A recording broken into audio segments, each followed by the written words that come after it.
Good afternoon, everybody, and welcome to Griffin Field in Trenton, Missouri for our first spring broadcast of this, spring. Welcome to Griffin Field, where it's softball today as Southwestern of Iowa comes in to take on the North Central Missouri College Pirates. Should be a good one today. Southwest Iowa, SWIC, otherwise known as, have only played 2 games. They are 0-2 in those games, while North Central Missouri College is off to one of their strongest starts ever. I don't think you can get much better than 7-0, and that's what this team sits at right now. Sarah Van Dyke is in her 3rd year as a North Central Missouri coach. Danny Jansen is the coach for the Southwestern Iowa team, and the Spartans and the Pirates will get ready to battle here in just a moment on Pirates Digital Media. Thanks for being with us today on this gorgeous day in Trenton. Ready for more? Introducing Hy-Vee Plus. Get a Hy-Vee Plus premium membership for just $99 a year and get fuel savings every time you shop in-store and online. Plus, exclusive deals and offers every month. Plus, you can call our Red Line hotline day or night for anything you need. Plus, free standard delivery and free express pickup. Plus, a personal online shopper. With Hy-Vee Plus, our plus equals more. Sign up today.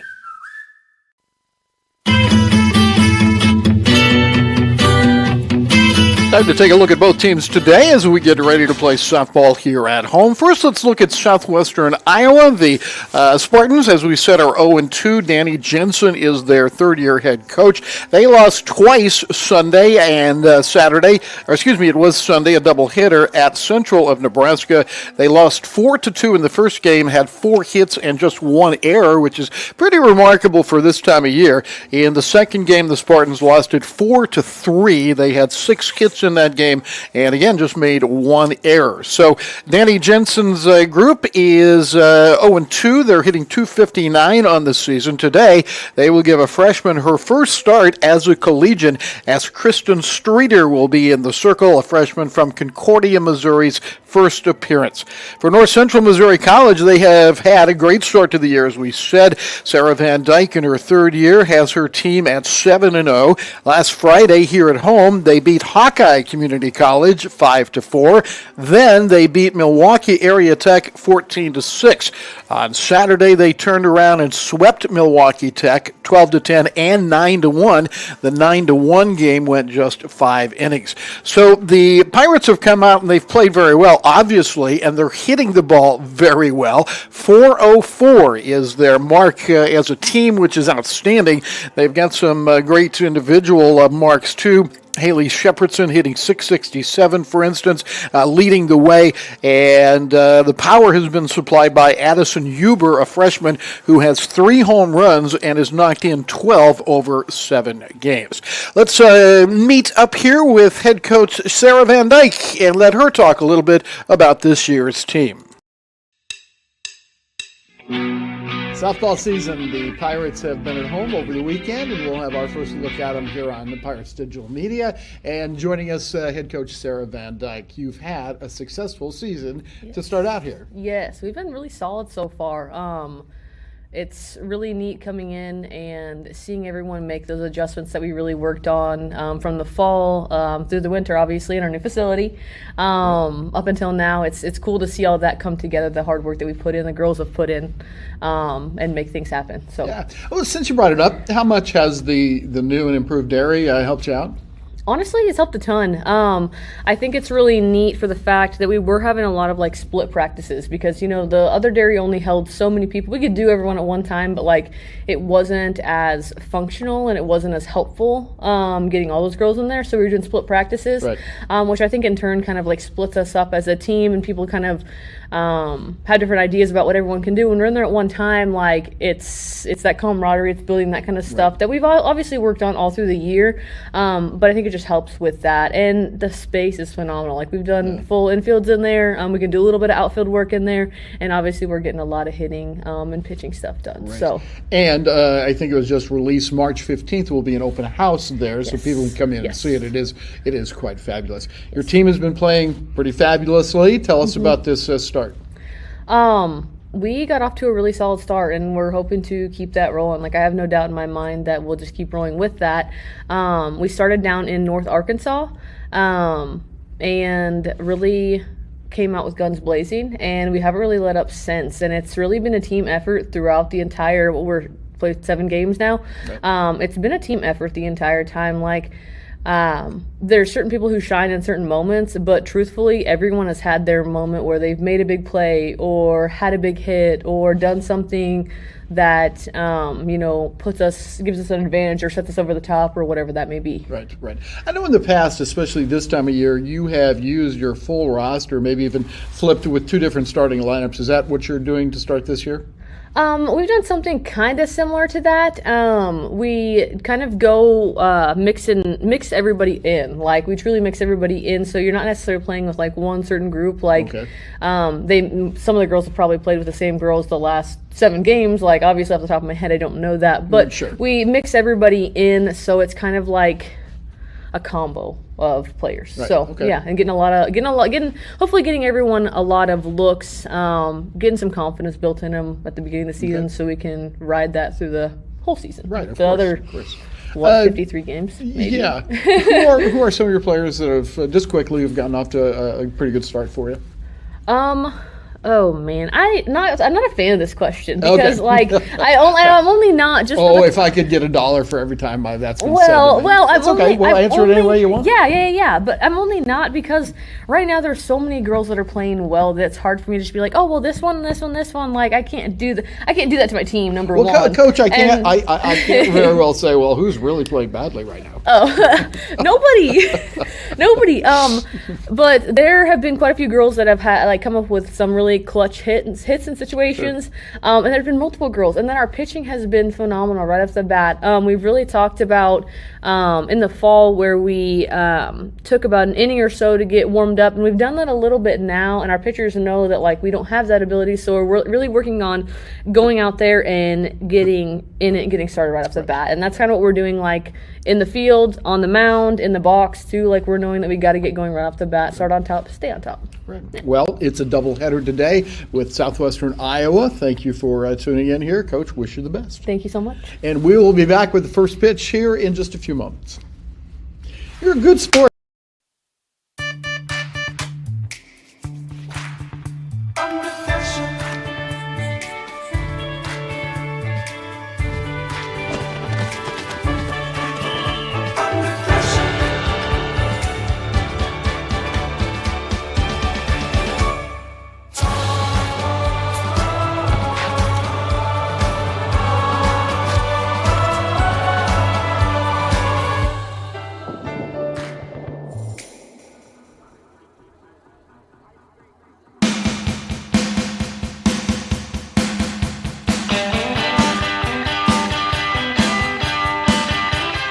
Welcome back to Griffin Field, where today it's a doubleheader with Southwestern Iowa, known as SWIC.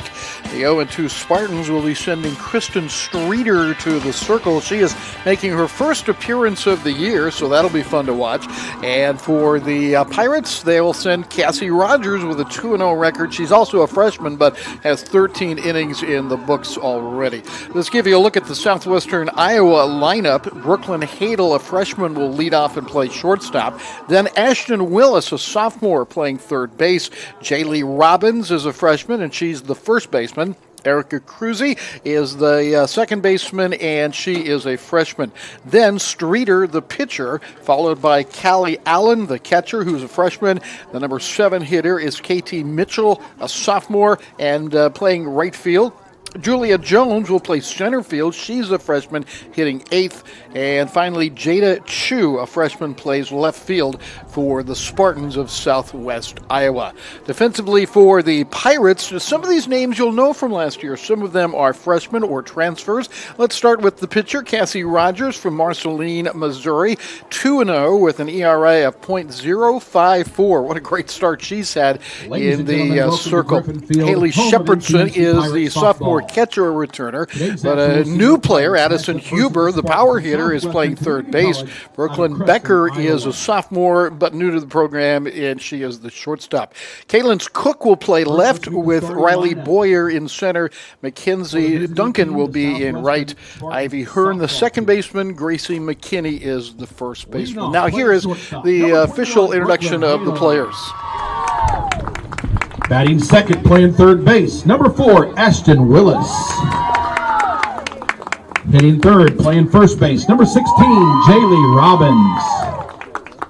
Batting cleanup, playing second base, number 18, Erica Cruz. Hitting fifth, the pitcher, number 28, Kirsten Streeter. Batting sixth, the catcher, number 22, Callie Allen. Batting seventh and playing right field, number 11, KT Mitchell. Batting eighth and playing center field, number 19, Julia Jones. And batting ninth, playing left field, number 6, Jada Chu. Now let's meet the non-starters for the Spartans. Number 1, Caitlin Sloss. Number 3, Cora Ostring. Number 8, Haley Meyer. Number 12, Haley Keller. Number 20, Bethany Wright. Number 24, Lily McCrae. And number 30, Jasa Booz. Coaches for the Spartans are Danny Jensen and Dan Gibbons. Now let's meet the starting lineup for the home team, the North Central Missouri College Pirates softball team.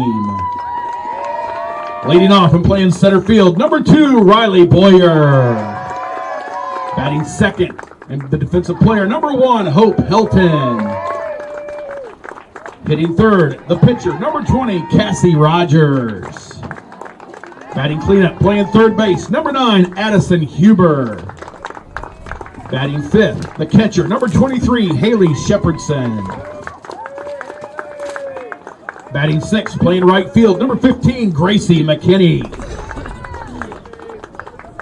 Batting seventh, playing second base, number 21, Mackenzie Duncan. Batting eighth, the left fielder, number 13, Ivy Hearn. Batting ninth, the shortstop, number 6, Kaylee Cook.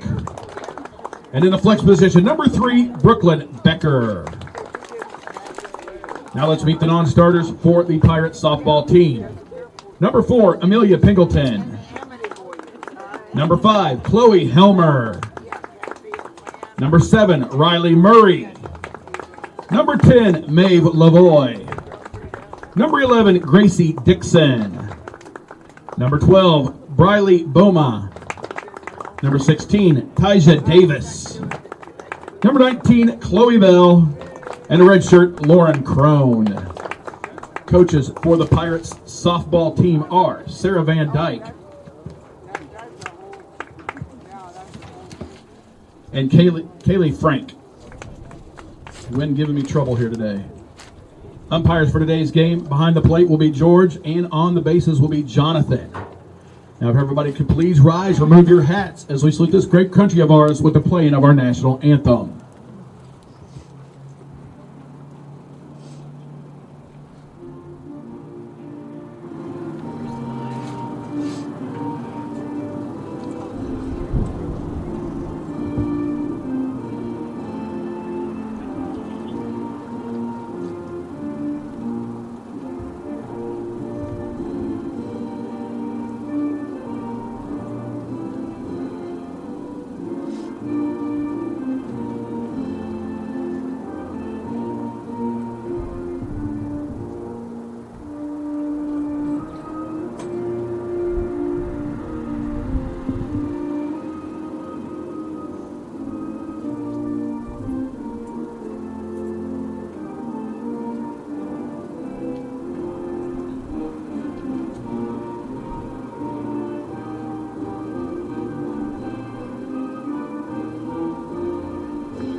Well, we are about ready to go here at Gibbon, the Trenton, Missouri. This is a field shared publicly and with Trenton High School. So both teams here, both the softball team from Trenton High School and from North Central, share this facility. And we're very fortunate for the second year. This is a new press box that they put up before last year, and boy, it's fabulous to work out of, I got to tell you.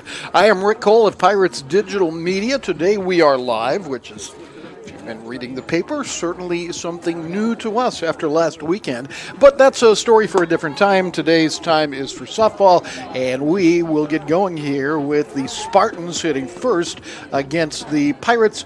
And again, one of the things you may have noticed if you've been with us in the past is we do, for the most part, multi-camera productions of our spring sports as well as our winter sports. But today, because of the time element involved in getting prepared for this after the regional basketball tournament last weekend, we are doing a single camera today. Hopefully we're doing a good job of it. George Roth settles in back behind the catcher, and here's the first pitch, and it's a called strike from Cassie Rogers, the freshman. Marceline, Missouri is where she's from. She's thrown 13 innings, given up 12 hits, 10 runs, but only one earned run. That one will miss outside to Brooklyn Hadel. Hadel is a freshman hitting just 125. She plays shortstop for the Spartans.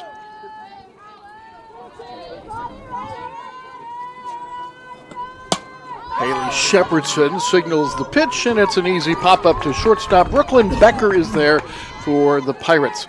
Shepherdson behind the plate, Becker at short, Hearn at second, Addison Huber is at third, Gracie McKinney at first base, and left to right in the outfield, Kalens Cook, Riley Boyer, and Mackenzie Duncan. Ashton Willis is a sophomore. She's the third baseman for the Spartans. Looks at a strike on the outside part of the plate. Ashton, in 2 games, is hitting 143. She has a home run.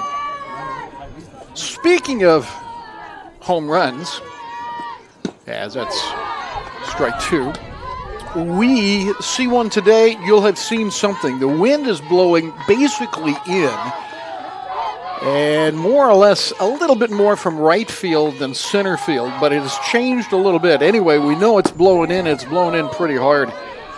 That one's just off the plates, and the count goes to 1-2. We do not have the ability on our scoreboard to have it change automatically, nor give you the strikes, balls, and outs, so we'll do a little radio play-by-play on that part. Ground ball is toward McKinney, and that's another easy play defensively, and there are 2 outs. Now Jaylee Robbins, a freshman. 16, Jaylee Robbins. Last weekend against Central, she went 2 for 5, had a double, and is the first baseman for Southwestern Iowa.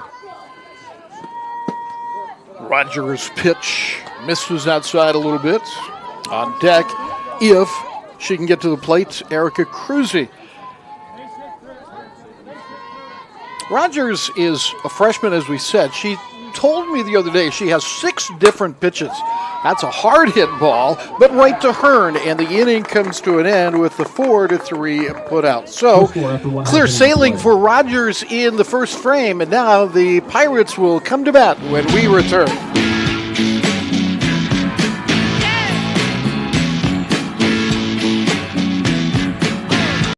Know that North Central Missouri College has the top-rated LPN and RN nursing programs in the state of Missouri? That's right, NCMC is the place to be if you're considering a career in nursing. In Cross Hall on our main campus in Trenton, Missouri, you'll find our state-of-the-art nursing simulation lab. Our nursing program is known throughout the region for its dream team of instructors who make student success their primary focus. Whatever your educational goals, NCMC is definitely the place for you.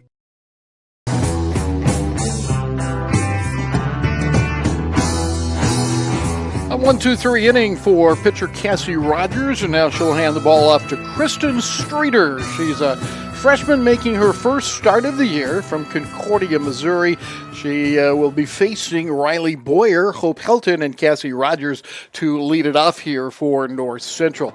Defensively for the Spartans, Callie Allen is the catcher. She's a freshman.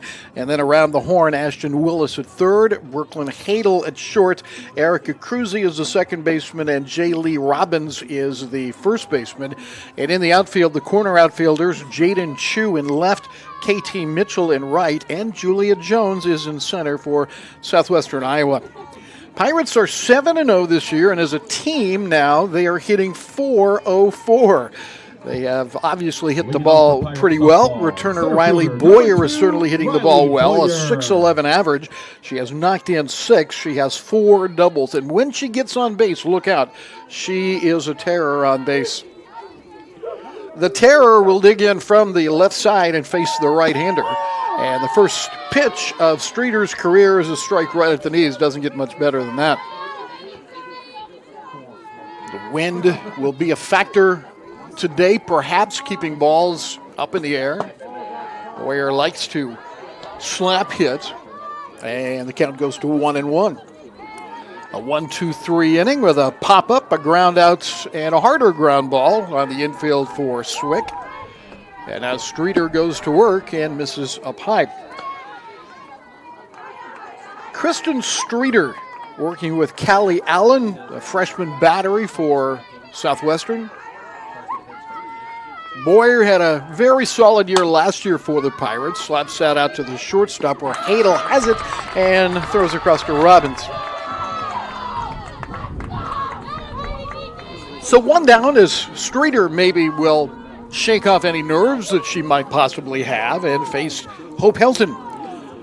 Hope is an all-state player from Chillicothe, Missouri, and she's fit right in as a freshman here. She'll catch some, but today she's the designated player. Hitting .368 on the year, she's driven in 4 runs. Ball 1.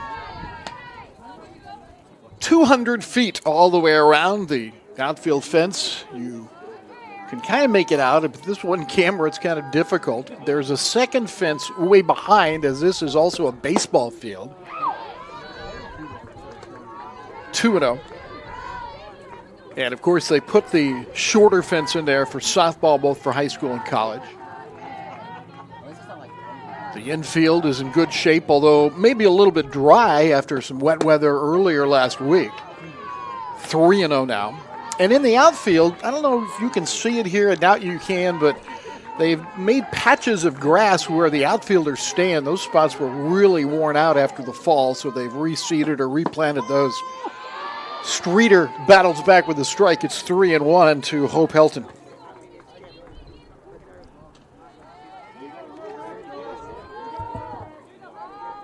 And the 3-1.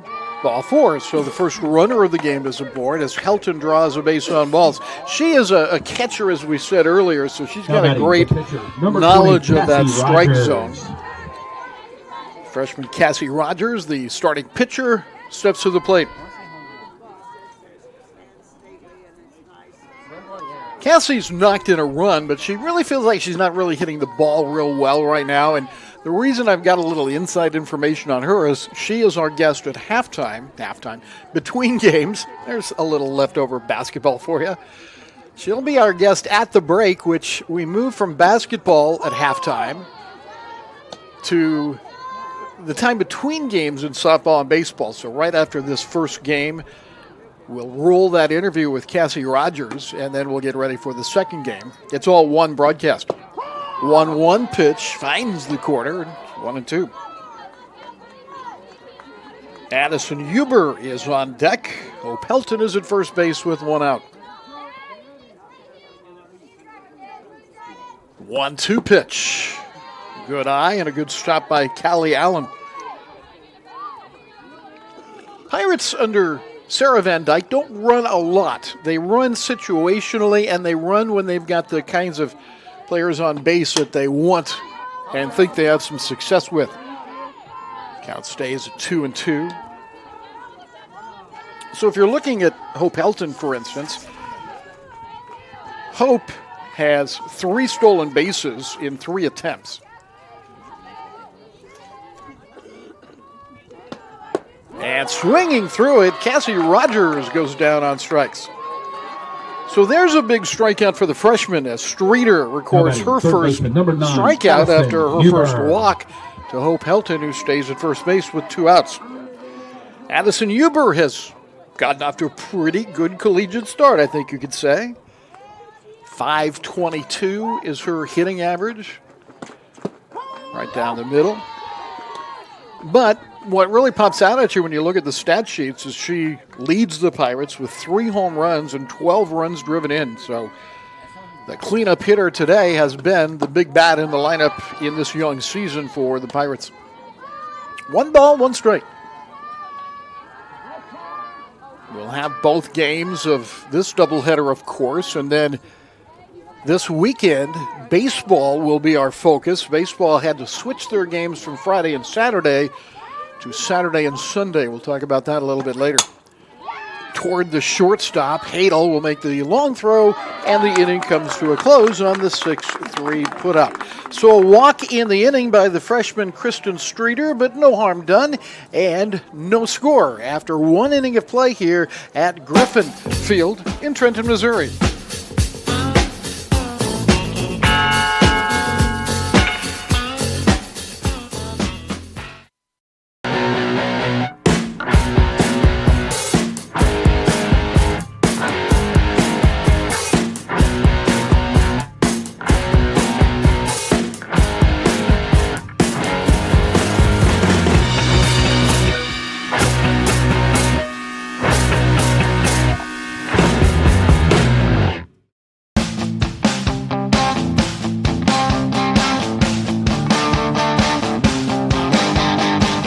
Partly cloudy skies and right around 55 degrees. Our high today is supposed to be 57, and we're expecting cloudy skies through the day with the winds up to 10 miles an hour, perhaps a little bit more, blowing in today. But as I take a look at the dust coming off the infield, it looks like it's kind of turned around, and now it's blowing in from left field, so who knows.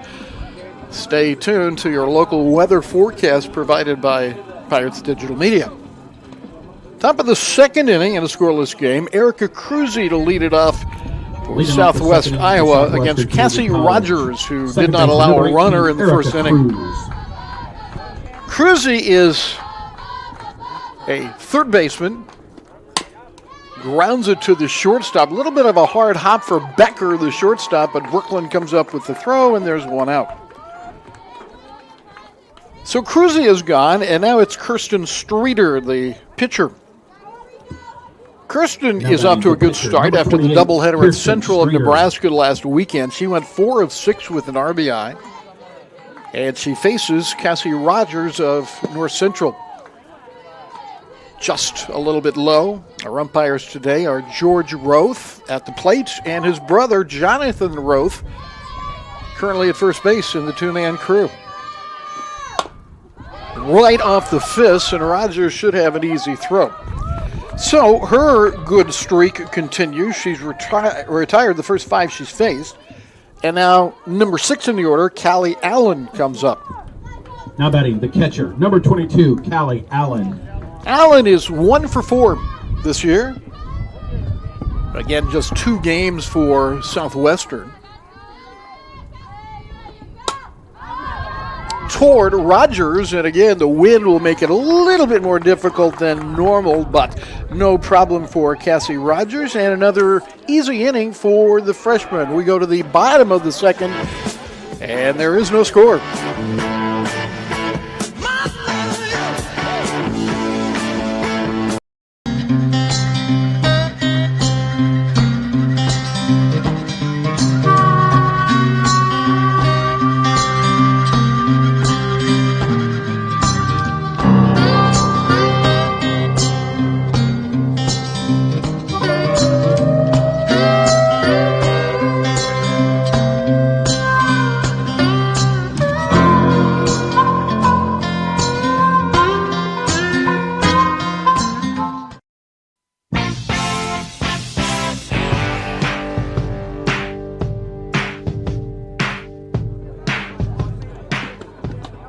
One of the reasons I think softball is so much fun, we've had a lot of fun with it here at North Central with some very good teams, but the games just move along, don't they? We have played an inning and a half in about 15 minutes, or maybe even a little bit less, and no score between Southwestern with North Central coming to the plate for their second at bat. Also, no score. Haley Shepherdson will lead it off against Kristen Streeter, and then it'll be Gracie McKinney and Mackenzie Duncan, all facing Kristen Streeter in the first inning. She allowed a base on balls, but that was it, and got out of the inning unscathed. So now let's see what Streeter can do against the veteran catcher, Haley Shepherdson.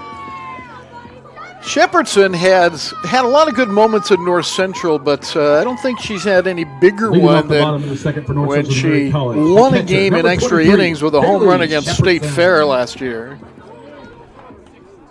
She is an unusual commodity in that as a catcher, she catches left-handed and she hits left-handed. And the strike called on the pitch by Streeter. Shepherdson has also had a great start. Not only 4 walks, but a .667 average, so she's been on base a lot. 1 ball, 1 strike in the bottom of the second. Griffin Field last year hosted the D1 regional softball tournament won by Crowder College. And Crowder right now is the only team from Region 16, Division I, that's ranked in the top 20. I think they're number 18. We'll check that in a little bit. They're going to be good again. It's just a solid program, both for softball and for baseball. They're very good in baseball as well. They won the regional title in baseball last year. 3-1 coming to Shepherdson. And with nobody out, she walks. So a couple of walks here early on by Streeter. And again, remember, this is a very young pitcher, and it's a very young season right now. Gracie McKinney is also a veteran, hitting .357. The sophomore is the first baseman for the Pirates. Corners will creep in a little bit, especially Jaylee Robbins at first base. See her with a little bit of an angle in front of the runner, Shepherdson. Shepherdson is not tremendously fast, but she's got some pretty good timing, and every once in a while she'll fool you with a stolen base. In fact, she has already attempted 5 stolen bases and been successful 4 times. There you go. And wide again. 2 balls, no strikes. We talked about Riley Boyer, the leadoff hitter, being so dangerous on the bases. Riley has attempted 11 steals and been successful 10 times in 7 games. Oh, and that didn't miss by very much. And there goes Shepherdson on a delayed steal, and she's in there easily. So there is a good example of her timing and the delay steal with the ball being lobbed back out to the pitcher. She took off as soon as that catcher was in a power position. Her arm was in a power position, and a stolen base for Shepherdson. McKinney digging in. And there is a low called strike on 3-0.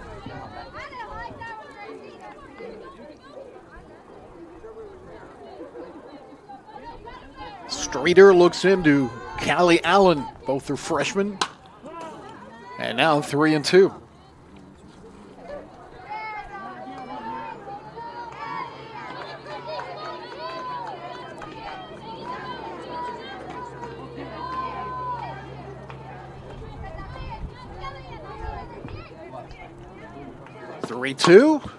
Fouled again.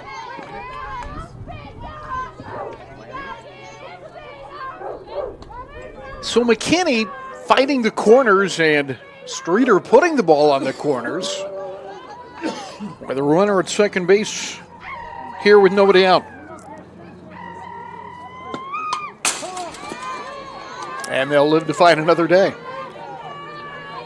Again, Shepherdson doesn't have the best wheels. However, she's technically a very good base runner, as we have talked about a couple of times now. And it'll be interesting to see what Sarah Van Dyke may do if that ball gets into the outfield. Well, now it's first and second. The second straight walk and the third overall given up by Kristen Streeter. Second base, number 21, Mackenzie Duncan. Mackenzie Duncan is a freshman. The right fielder is hitting .500, and she's knocked in 3 runs. And I think it's Danny Jensen that is headed out there. He and assistant coach Dan Gibbon are in charge of Southwestern softball. Had a nice chance to visit with Danny before the game. His wife is here, Dorothy. They're both longtime public school educators. I think Danny said his wife has been a kindergarten teacher for 30-some-odd years or something like that. That's a ticket straight to heaven. Straight to heaven, do not go past go. And he also was a very successful high school coach as well as coaching here at Southwestern. He's been in softball coaching for 40 years.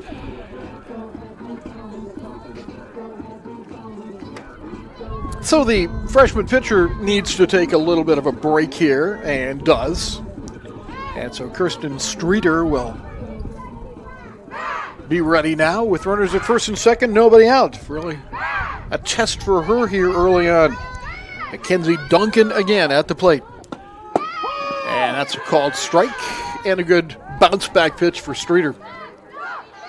Also, I think Callie Allen learned a little bit on the delayed steal by Richardson earlier. She is really paying attention and making sure that she walks those runners back to the base a little bit. A good backhanded stop. 1 ball, 1 strike, nobody out. Shepherdson walked and stole second. Gracie McKinney of North Central walked and is at first base right now with the hitter, Mackenzie Duncan. 2 balls and a strike.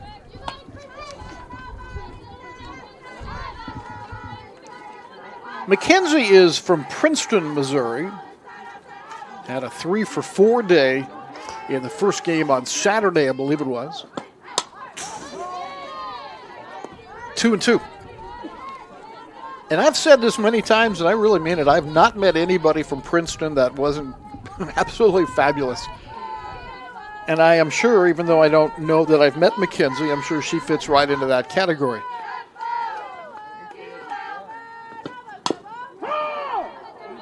And again, she's having a fight now with Streeter.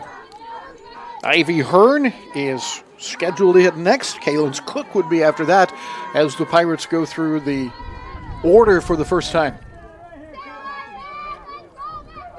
2-2.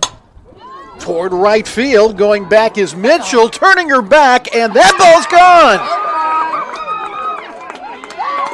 Duncan with a 3-run home run. If anything, that is against the wind. 3-run home run by number 21, Mackenzie Duncan, puts the Pirates on the board. They lead 3-0. With our one-camera system, the replays aren't going to add a whole lot to this game, but we'll show you them from time to time. There's the outfielder going back, and it's over Mitchell's head and out of the park. And Duncan now has 6 RBI, her first home run of the year. First hit of the game, first runs of the game, and the Pirates jump out on top. Now batting left fielder, number 13. Oh, yeah, we're Ivy also doing the Hearn. scoreboard manually today, so pardon my tardiness in posting runs. High to Ivy Hearn. Ivy's first official at bat here, as the Pirates have jumped up by 3 in the bottom of the second. 1-1.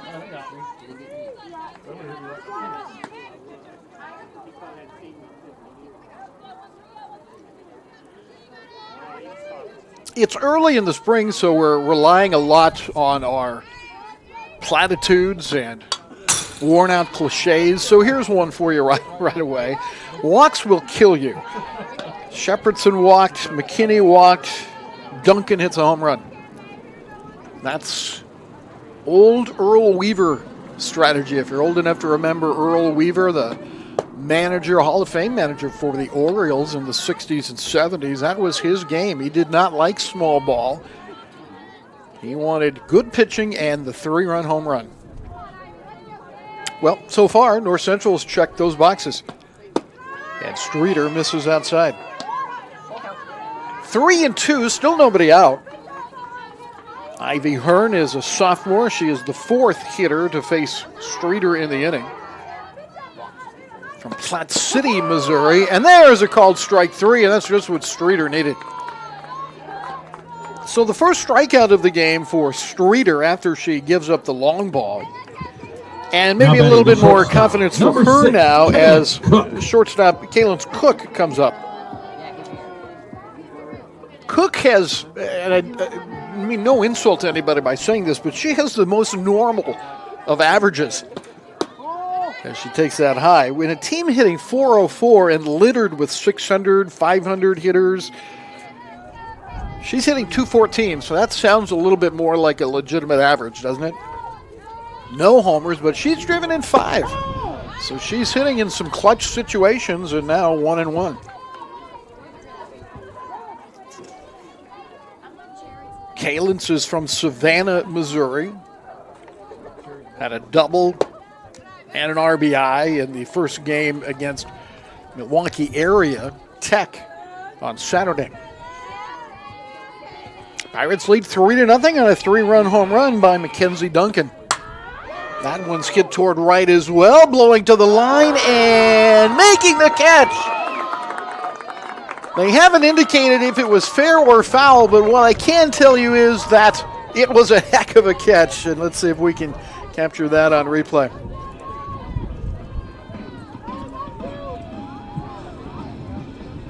Now Take a look at how close to the line Riley Boyer. Mitchell was. So whether it was fair or foul, I'm just going to go ahead and call it a fly out to the right fielder with an asterisk because it was a great catch.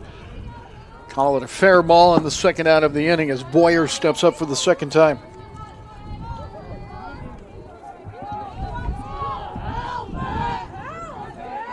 Boyer takes the ball down in the dirt, and now with a 1-0 count, she steps in after grounding out to Brooklyn Hadel, the shortstop, her first time up.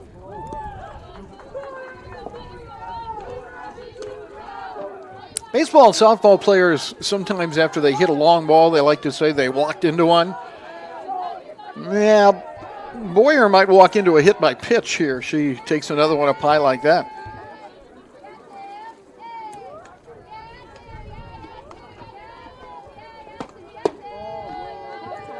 And just missed up high, and Allen wants to go out and talk to Kirsten Streeter. 2 base on balls, the home run to right field by the Pirates' Duncan. But then Streeter has rallied with a strikeout and a flyout on that great catch by KT Mitchell in right. Now a 3-0 pitch. And there's a strike. Boyer, the hitter, agrees.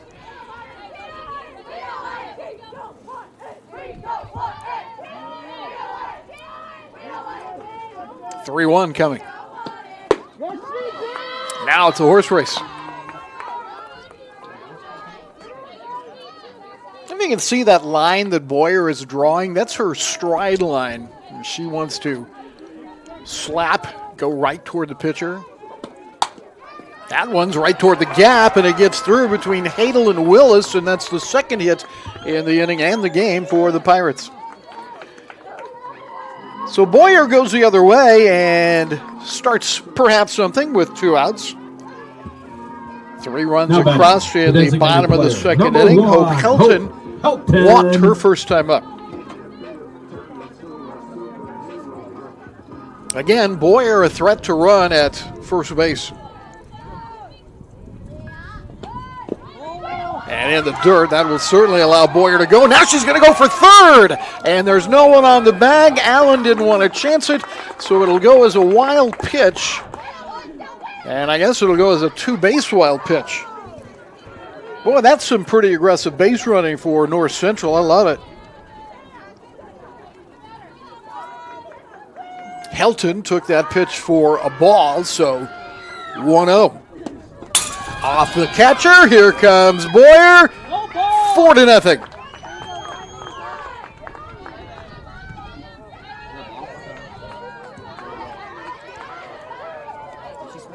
So the Pirates taking an extra base pays off here.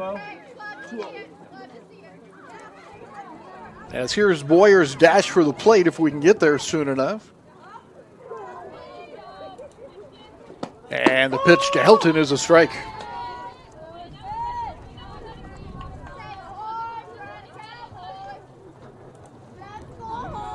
Still 2 outs, now nobody on base as the Pirates manufacture a run and help Helton an inside outs one to right field. So the freshman comes through with a good piece of bat work there going the other way, and the Pirates have their 3rd hit of the inning. Bottom of the second. Now and the second time to the plate for Cassie Rogers. Cassie Rogers. Rogers struck out her first time up.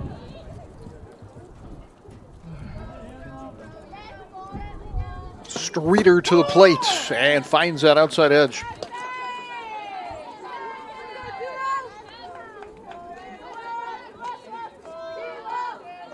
Kirsten is from Concordia, Missouri. Just a freshman making her first start of her career. 1 ball, 1 strike. 4 are in the inning on 2 walks, 2 singles, and the 3-run home run by Mackenzie Duncan. We do not have a flag that's close to this field that we can watch to see where the wind is. The flag is actually behind the press box. Can't see it. You can kind of tell by the dust that's kicked up, and the wind was kind of blowing out a little bit toward right. There's the throw, and the shortstop coming across. Hadel not able to put the tag on. Stolen base for Helton. And that is a little bit different change because that wind has spun around a little bit from earlier this morning blowing straight in to blowing from right field. Now it's kind of twisted and maybe perhaps even blowing out a little bit toward right field now. 3 balls, 2 strikes. Helton at second base for Cassie Rogers. And there's ball 4. So 3 walks in the inning for Streeter. Runners at first and second, and the hitter is the home run leader for the Pirates, 9, Addison Huber. Huber is the 9th player to hit in the inning for the Pirates. First time up, she grounded out to Hadel. And ball 1.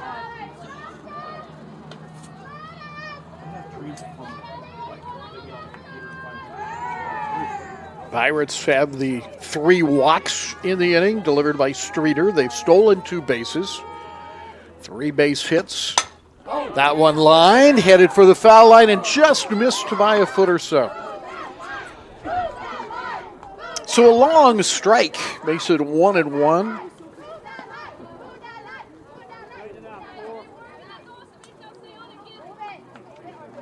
Addison Huber is a freshman, again hitting .522 at the start of the day with 3 homers and 12 RBI. She is from Marceline and looks at that one outside. Streeter had kind of regained some momentum after giving up the 3-run homer by striking out Hearn and getting Cook to fly out. But since then, a couple of base hits and another walk. And that one's grounded toward Brooklyn Hadel, and she gets the out at third base. So a fielder's choice ends the inning, as out at third base was Hope Helton, and that will do it. But the Pirates get 4 in the inning on the 3 hits, and they lead it here after 2 innings.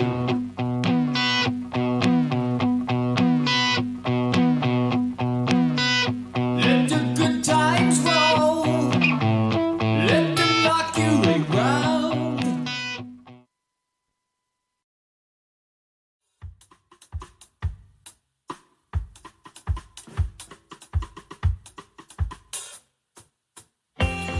We care about students coming in, feeling comfortable, getting what they need, and whether that's actual tutoring or if it's just they need to talk to someone, they need a pleasant environment to do their studying, that's what we're here for.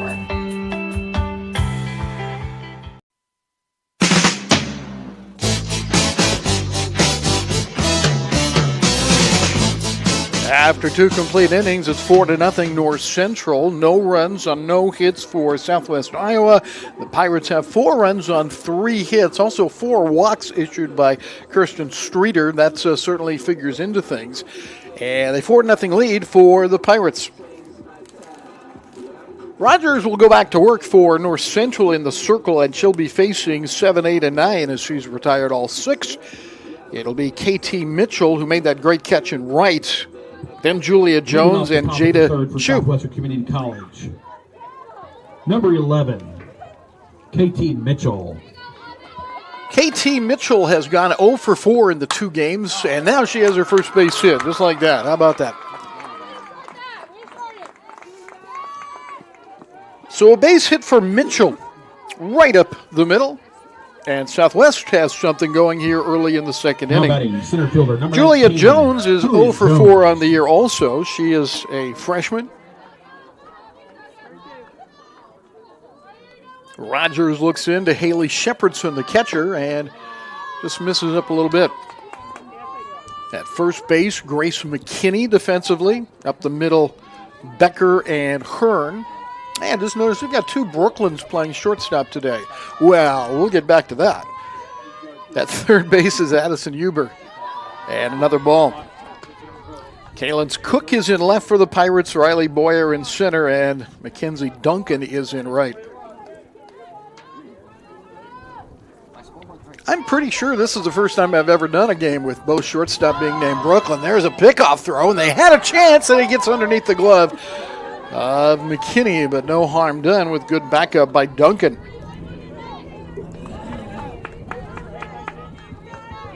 The dirt here is dry and it's powdery, and I wonder if that throw by Shepherdson hit the dirt and just flattened out. Didn't have any hop at all for McKinney. No excuses, she just didn't come up with it. But now the walk by Rogers, runners at first and second. We saw what walks did for Southwestern last inning.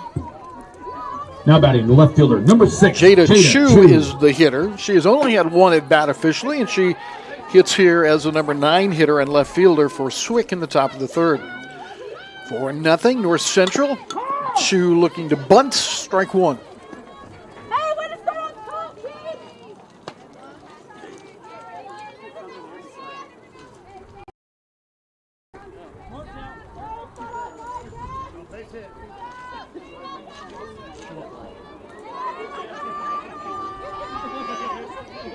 A look at the sign of Shepherdson, and the pitch is up high. This is where a left-handed catcher has a tough time getting her body turned to throw to third base if necessary. However, with the left-handed hitter up there, it's certainly a lot easier than dealing with a right-handed hitter. 1-1. Who's going to take that one? Rogers is there, but nothing doing. It'll be a base hit. So attempting to sacrifice again, the ball hits what's perhaps a little bit more soft dirt than we thought and dies right in front of the Now plate. batting, the shortstop, number 21. Can't do it any better than that. Brooklyn And it's a base hit for Jada Chu. She is now 1 for 2 on the year. Brooklyn Hadel takes a strike. She popped up to Brooklyn Becker, the North Central shortstop, in a, well, it was a pop-up that wasn't real high. You could call it a Brooklyn bridge, actually. That is a foul ball. No balls, 2 strikes.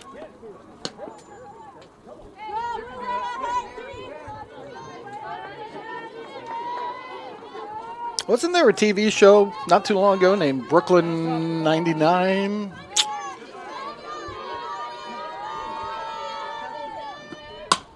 Fly towards center. Boyer will come in. The runner tags at third. Now loses her balance and will not try to come in. The runner at third, Mitchell, was leaning so hard into that sprint position, she kind of came off the bag. Now, I'm not sure that she was going to go, but number 4, Ashton Willis. it certainly made it impossible at that point. There's 1 out in the inning, and the base is still loaded. Ashton Willis hit a ground ball to McKinney at first base, her first time up. The infield is in. And a strike as Rogers bears down a little bit. Mitchell singled up the middle, a walk to Jones. The bunt hit by Chu, and now the fly ball to center field, and the bases remain loaded with 1 out. Rogers just misses high, and perhaps outside. 1 ball, 1 strike.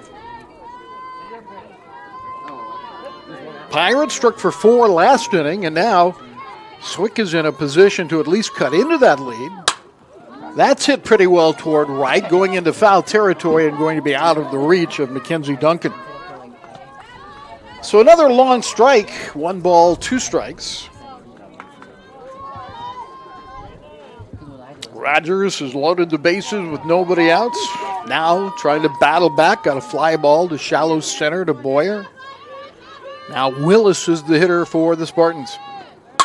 That's line to right field, and that'll be at least 1 run knocked down in right field. Here comes the second runner, and then putting on the brakes, and the bases will remain loaded on an RBI single by Ashton Willis of Southwestern. Now batting, playing So first base, Mitchell number 16, scores. Jaylee Robbins. The RBI for Willis is her second of the year. And as we said, still bases loaded with 1 out, and the number 3 and 4 hitters coming up, starting with Jaylee Robbins. Robbins grounded out to Hearn at second base her first time up. 2 for 6 on the year. Wide to left field, that's going to drop in. 1 run will come in, and that's all they get, playing a little station to station, but another RBI single, this time by Jaylee Robbins. Jones scores. At second base is Hadel, and Hadel is at third base.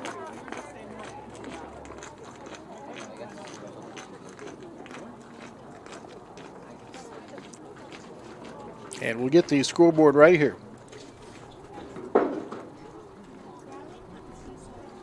Kenley Frank goes out to the circle for the Pirates.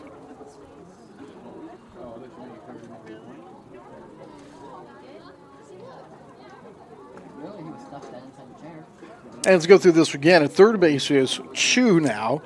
At second base, Willis, and Robbins is at first with her RBI. And for Robbins, her first RBI of the year. And still, the bases loaded here for Swick with 2 in. As the Spartans come back hard in the third inning. Erica Cruz. Erica Cruzy is 0 for 1. She grounded out to Brooklyn Becker. And Rogers goes to work again and gets a long strike out of it.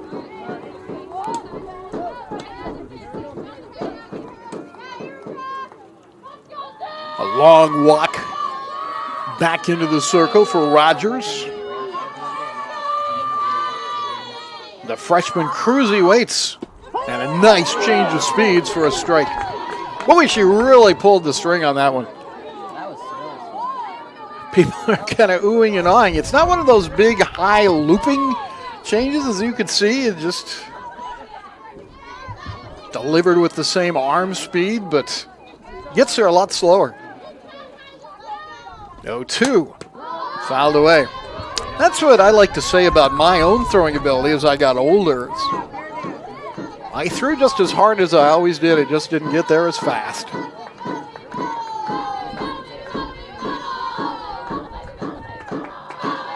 No balls, 2 strikes.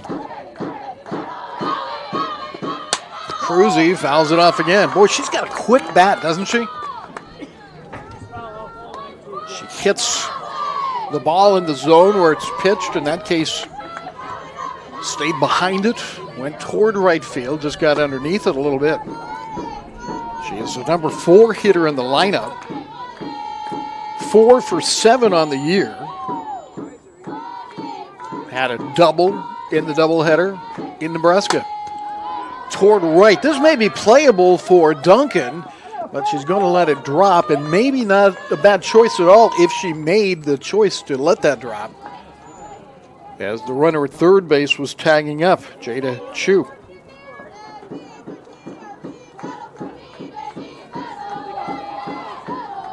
Pirates scored 4 in the second, only to see Swick come back with 2 here in the third, and they still have the bases loaded.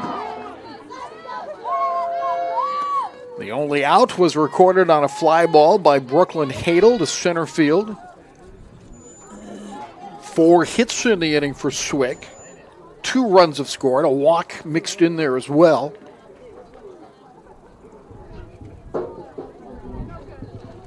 And with the exchange of softballs, there's lots of meetings going on. Shepherdson back to the dugout for North Central as well, the catcher.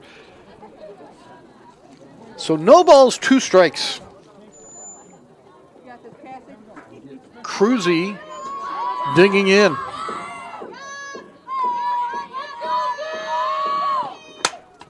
And fouled away again to keep it 0-2.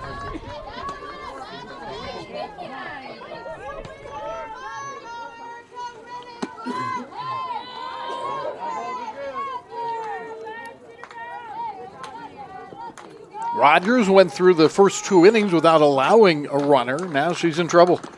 And that helps as Cruzy waves at a pitch on the outside. And there are 2 outs. That is the first strikeout for Cassie Rogers today. Neither team has made an error here early in this doubleheader. And Streeter is the hitter. And takes one right down the middle.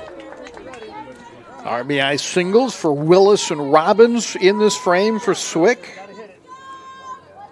They each had singles. Mitchell had a single. Jada Chu had a bunt single. And a walk to Julia Jones. Streeter 1-1. Kirsten has an RBI this year. She could pick up multiple RBI right here with a 2-out hit.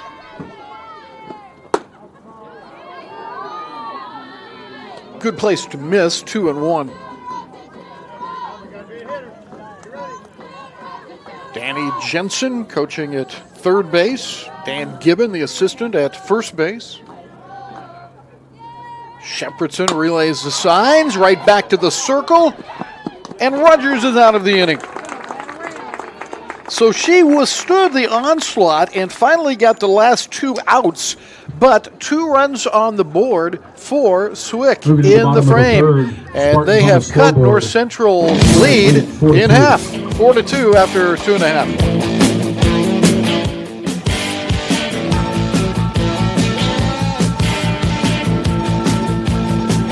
Welcome to North Central Missouri College Bookstore. I'm Cecilia Marsh, the director.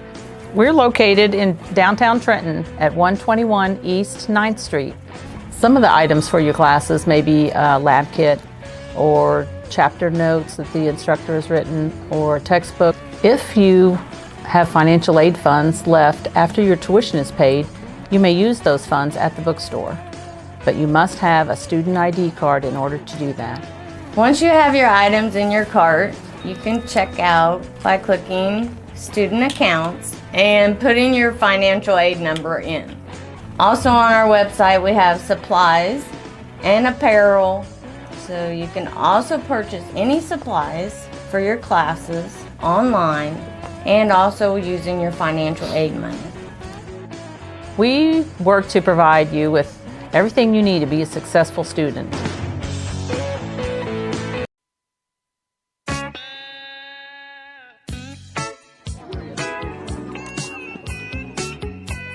Haley Shepardson for the Pirates to start the bottom of the fourth inning. 4-2, Pirates lead. 4 runs in the second for the Pirates, 2 for the Spartans in the top of the third. Shepardson had a base on balls, a stolen base on a delay steal, and a walk to get on board in her only appearance. Pirates have 3 hits. Swick now has 4.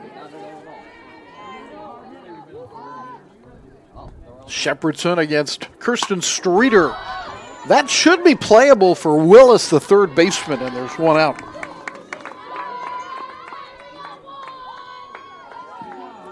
So Shepardson retired brings Gracie McKinney to the plate. She also walked in her first appearance. Mackenzie Duncan is on deck. She hit the 3-run home run that's got North Central really started in this game.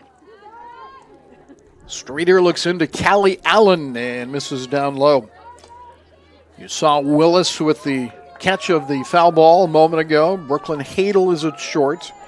Erica Cruzy at second. Jaylee Robbins is the first baseman for the Spartans. 1-2. Jada Chu is the left fielder. KT Mitchell has a gorgeous catch in this game. She's in right. Julia Jones patrols center for Swick. And low to McKinney.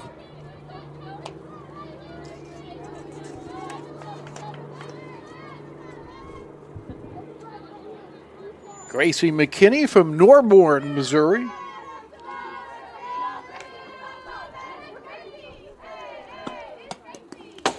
And that's off the glove of Allen. 3 balls, 1 strike.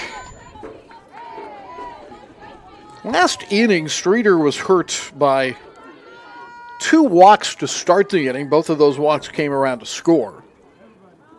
And right now, there's the difference. The 2 walks that scored for North Central. Out of play.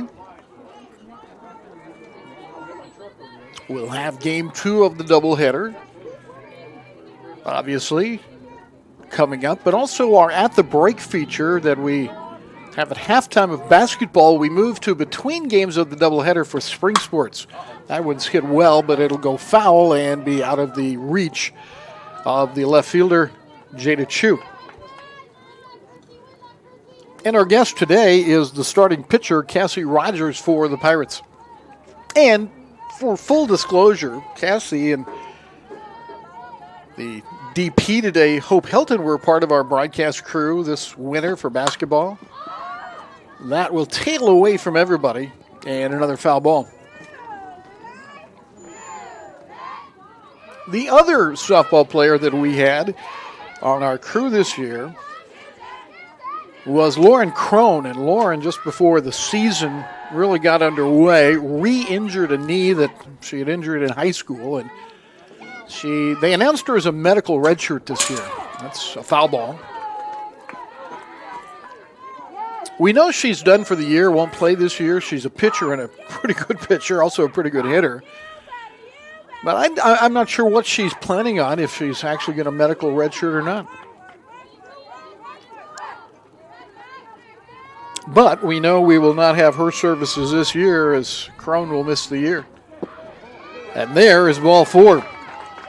McKinney walks for the second time in the game, and now here comes Mackenzie Duncan, who had that home run in the second inning, last inning. Mackenzie Duncan.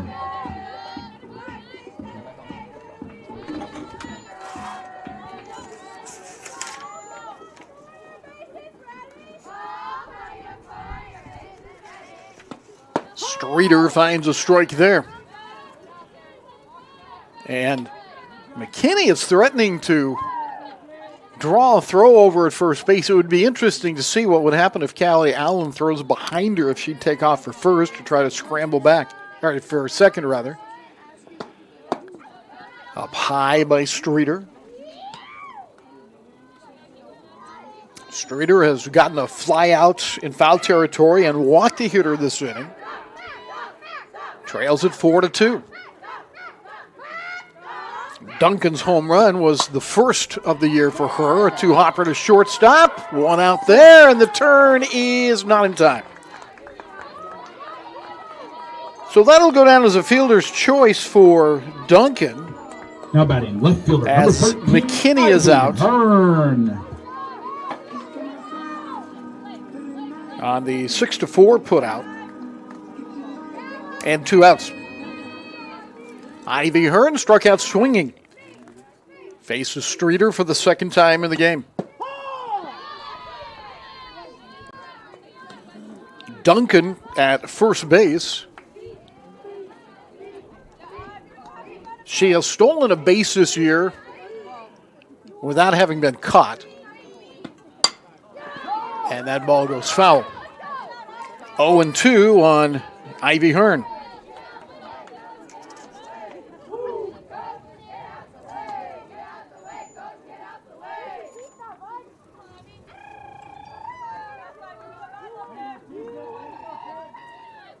Streeter to the plate. And a ball. Good place to miss on 0-2.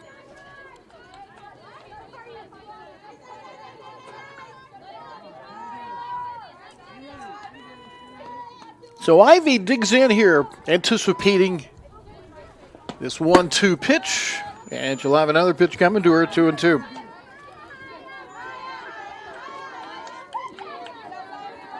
Beautiful day for the most part, a little bit chillier than the weather we had last week. And rain is moving in for Thursday and Friday. That's one of the reasons this game was pushed to today. Hearn strikes out for the second time and leaves a couple on base here. A walk and a fielder's choice in the inning. And that's all that the Pirates will get here in this half of the inning.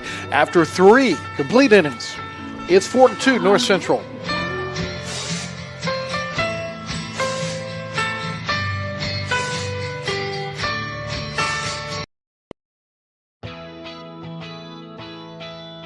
Fully vested in the Trenton community since 1992, Farmers Bank of Northern Missouri is a firm foundation for your financial needs.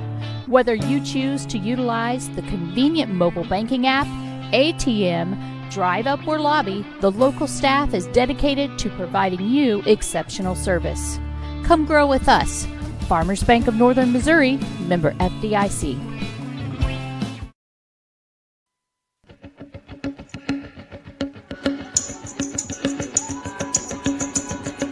Coming to you live today from Trenton, Missouri, I'm Rick Cole of Pirates Digital Media. The Pirates have a 4-2 lead, 4 runs on 3 hits. Swick 2 runs on 4 hits. And Swick comes to the plate here in the top of the 4th inning to face Cassie Rogers. Rogers in 3 innings, 2 runs, 4 hits, 1 walk, 1 strikeout. Neither team has made an error in the game. A 3-run home run by Mackenzie Duncan of North Central has been the highlight. Strike 1 to the hitter, Callie Allen. Callie is a freshman.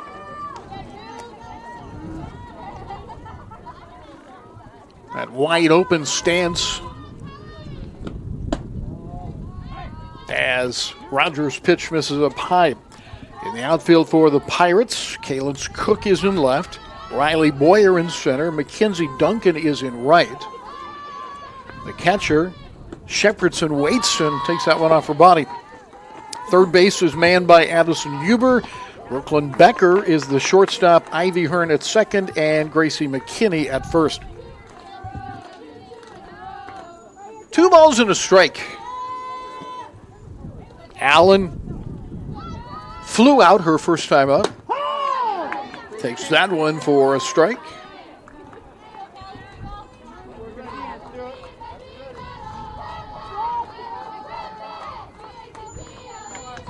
Two and two. Had to turn on that one to protect and fouls it off.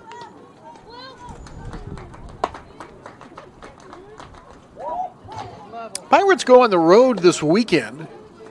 And again, with the rain coming, it'll be kind of interesting to see how many games they get in. It's supposed to clear off after Friday in this area. There's a big changeup, and the hitter will not try to advance. Callie Allen is out via strikes, and that's the second strikeout for Cassie Rogers, one out in the fourth. As we said, baseball was scheduled to play Friday and Saturday against Ellsworth. Because of the predicted rain on Friday, they've moved that to a Saturday-Sunday 4-game series here at Trenton. A little up to KT Mitchell, who singled and scored a run last inning. And right now, we're planning on broadcasting the Saturday doubleheader from baseball. Sunday is a little bit cloudy, no weather pun intended, foul. With a previous engagement scheduled and then moved games onto Sunday, that's a little bit hazy that we're going to be able to do that doubleheader Sunday. But, as they say, check your local listings. We'll be back with softball next Wednesday. Kansas City, Kansas comes in for a softball doubleheader, and then Thursday, Missouri State University West Plains. It's now a Division I softball program will be here. I've never seen them play here before. There's a strike. Pirate softball is Division I status. The rest of our sports are Division II.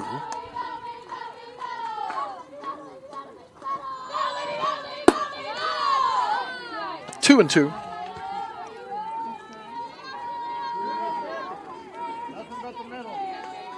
I'm not quite sure how that's determined, or if you have a lot of latitude in determining your one or two. Waits on that one, slaps it out to Becker, and Becker's throw is in time. The stretch by McKinney, I think, made the difference on the throw by Brooklyn Becker. Second out of the inning. Julia Jones to the plate with nobody on base. Jones walked and scored last inning. 4 runs in the second for North Central, and then the next half inning, 2 runs for Swick. Slow roller. Huber on target, and the inning comes to a close. 1-2-3. Rogers regains her form and sets down the Spartans in order here in the inning. We'll be back with more in a moment.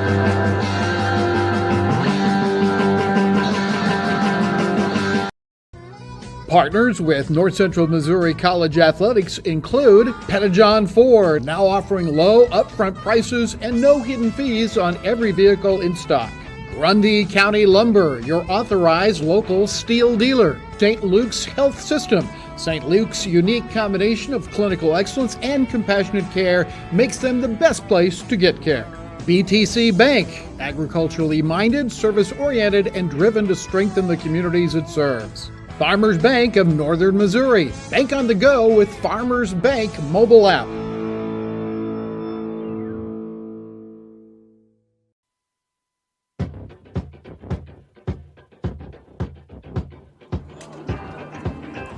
You see the score, 4-2. North Central leads it here. Game number 1 of the doubleheader. And between games, we'll have our At the Break feature with Cassie Rogers, today's starting pitcher for North Central. Pirates hit in the bottom of the 4th inning. And it'll be Caitlin Cook making her second plate appearance, the sophomore left fielder.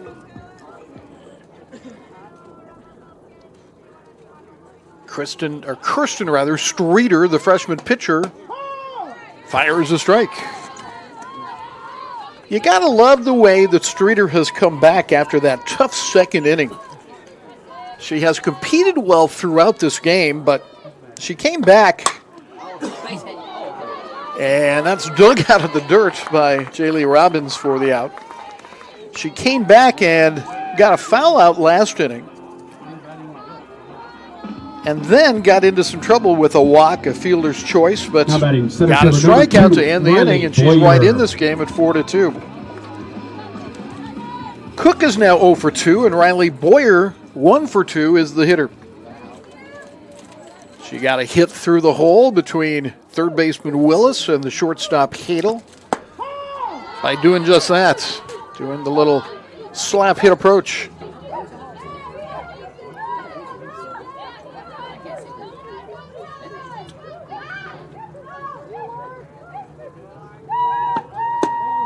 Just inside.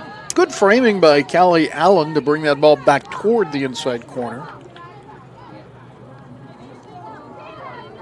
Third baseman Willis creeps a little bit closer. Even with the bag at first is Robbins.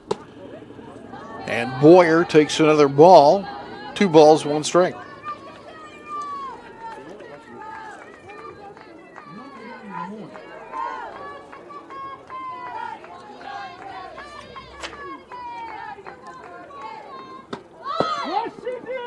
Missed on that one, 2-2.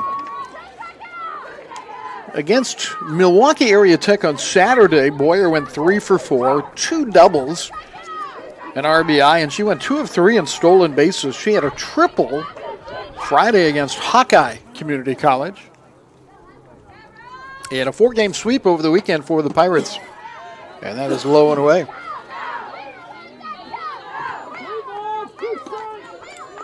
So 3-2 to Boyer with nobody on, 1 out in the bottom of the 4th. Pirates up by 2 runs. Streeter to the plate, and the dangerous Riley Boyer is on base. Boyer 1 for 2 with now a walk. Number and 1, she's on base ahead of Hope Helton. Helton is 1 for 1 today with a walk and a stolen base.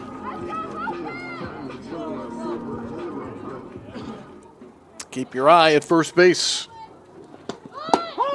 Outside pitch, but right on the edge. I'm looking at Streeter going to the deck, knowing that Boyer might have been taken off, and she just wanted to get out of the way. 0-1 to Hope Helton. 0-2. Helton was an outstanding player at Chillicothe. Her team played in the Final Four last year. Well, that's, I guess, with the change from high school in the fall to college in the spring, it's been a long time. This is a fly ball toward right, drifting back. Mitchell finally corrals it, and Boyer heads back to first base. Mitchell really fought that one. And the young lady who made a great diving catch earlier in the game, the pitcher, that might have been just 20, about as impressive Rogers. with the difficulty that it presented.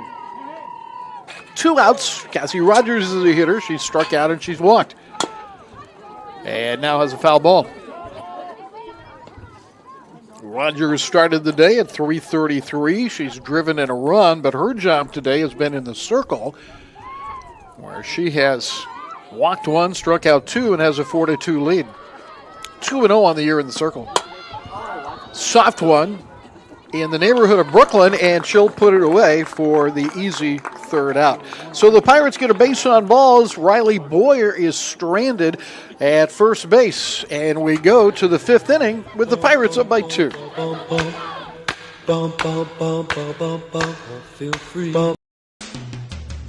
My name is Leslie Collins, and I'm the Campus Activities Coordinator here at NCMC.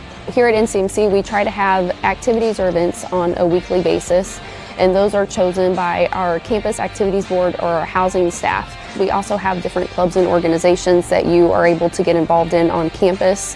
Hi, I'm Ashley, and I wanted to let you know about some of the pirate gear we have here in the campus store for you. We have ag shirts, teacher education, nursing apparel, and also nursing supplies.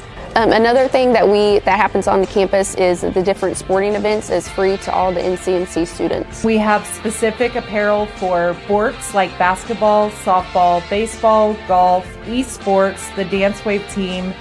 It's a great way just to meet people and just a way to get involved on campus.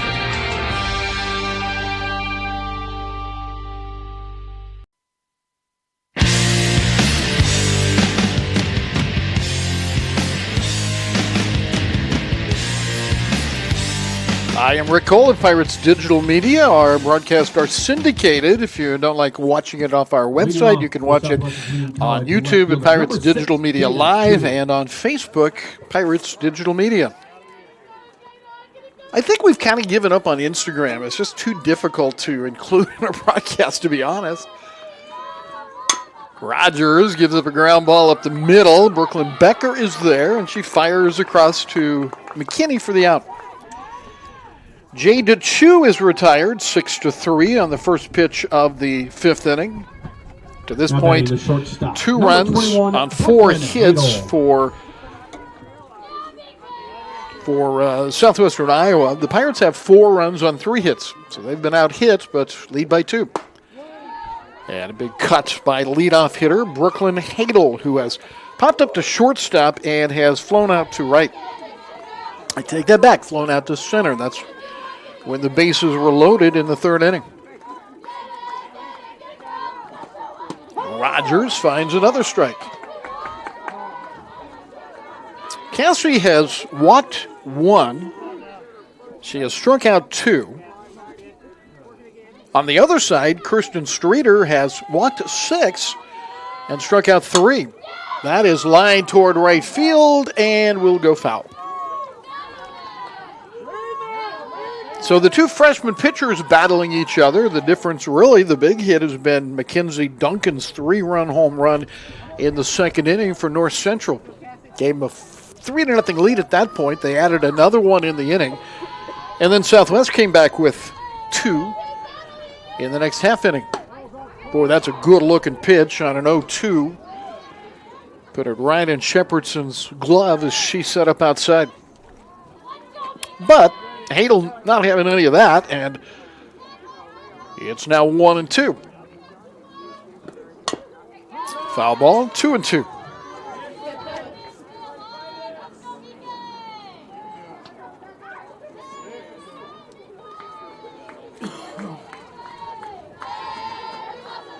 Hadel steps back in. North Central has assistant coach Kenley Frank pick the signs and relay him to the catcher. Ground ball to Becker, had the double clutch, and it cost her. Hadel is going to be safe on what we'll call an infield single. I don't know that you can, I guess you could make the case for a double, for an error rather, double. But I'm going to give her an infield single on a ball that, with Becker back a little bit, just took too much time. So the 5th hit of the game for Swick. With 1 out, they have Hadel at first base, and Ashton Willis is the scheduled hitter. Now batting, Sarah Van Dyke going out perhaps for a little bit of an explanation from base umpire Jonathan Roth. Everything settles back into place, and Rogers ready to face Willis. Willis represents the tying run here. She has a home run. She knocked in a run her last at bat, so she has 2 RBI on the season. She is 1 for 2 in this game off Rogers.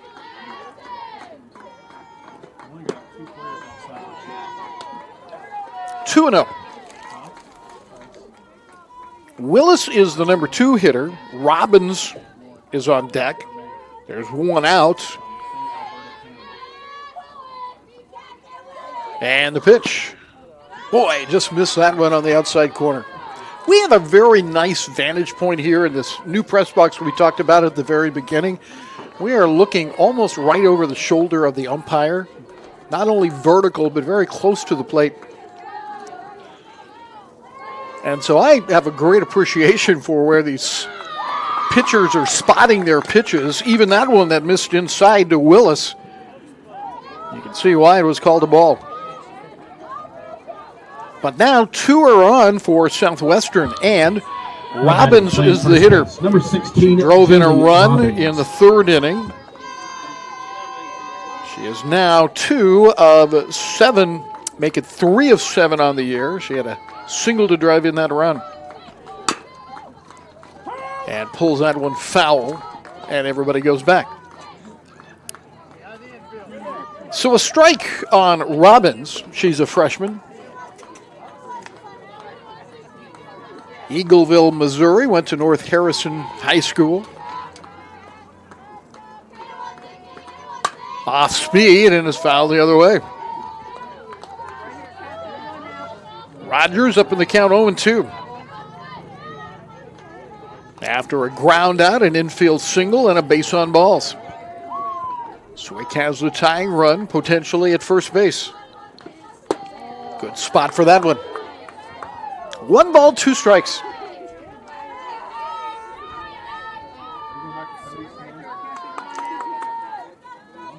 Remember that Cassie Rogers will be our guest between games at North Central at the break. Hit toward left. Cook will go toward the foul line, make that catch, and the runners will hold. So 2 outs.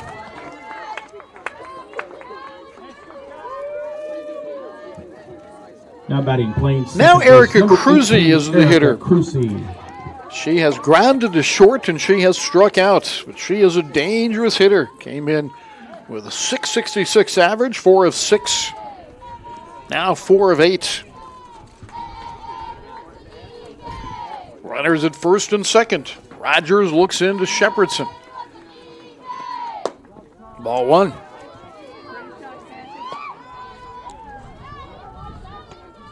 The second baseman, Ivy Hearn, protecting the bag after the pitch, covering that spot up the middle in case there's an overthrow by the catcher also.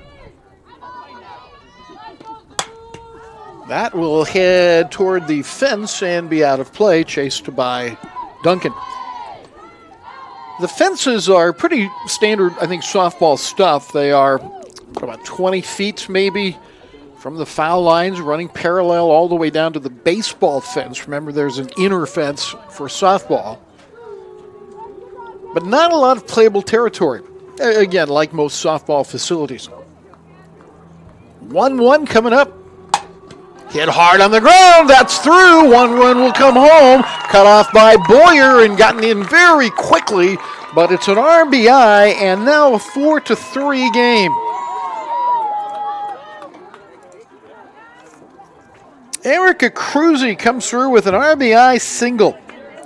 And they have just very casually and very efficiently worked their way back into this game since being down 4-0. Willis moves to second base. Cruzy is at first, and Streeter is the hitter, and a strike to her.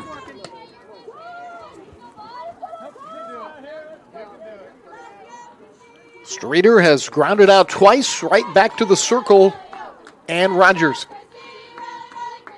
But now a chance for them to tie on a base hit. That's headed for the outfield. 1 run coming around. Boyer up with the ball, gets it in again. It's going to be first and third in a 4-all game.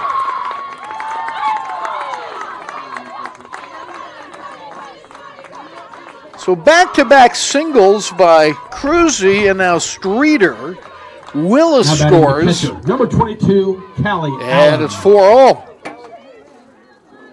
Cruzy ends up at third base. The hitter will be Callie Allen, but now Danny Jensen of Southwest is going to bring on a pinch runner. And it looks like it will be Caitlin Sloss at first base. Caitlin Sloss. And she will run at first. So Sloss is in to run at first base.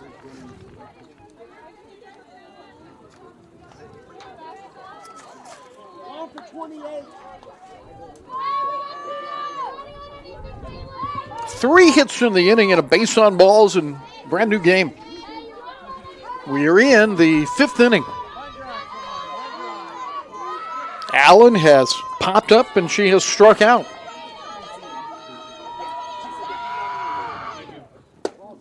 Had to hang in there on a changeup and takes it high. Oh, you could see her just holding back a little bit. Knees started to shake. Hands shook a little bit, just knowing that she could really rip that ball, but it was high. Now into the dirt, strike 1, 1-1. So, good discipline by Allen, and the count even. 2 outs in the inning. It started with a ground out, then a single, then a walk. A fly out and back-to-back singles to score runs by Cruzy and Streeter. High again. Streeter, by the way, her second RBI this season. Sloss now running for her at first base. Cruzy's first RBI of the year. Rogers looks into Shepherdson. Foul ball again.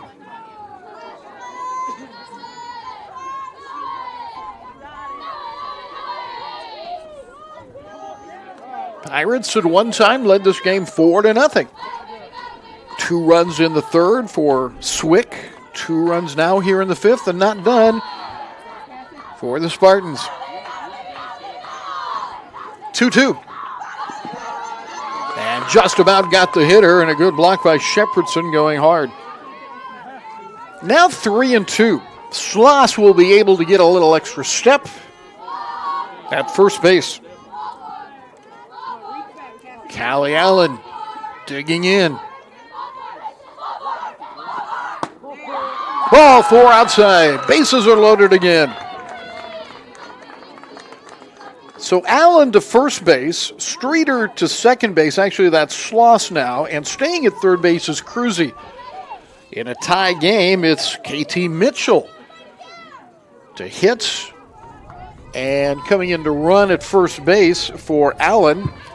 Pinch running for Southwestern, number 8, Haley Meyer. Is Meyer. There we go. So Meyer at first base. Now batting right fielder, number 11, KT Mitchell. KT Mitchell is 1 for 2 in the game with a run scored. Towards shortstop and off the instep of Brooklyn Becker. There is an error, and there is the lead run that scores for Southwest. So in a very clean game, the error leads to Southwest taking the lead. And still the bases are loaded.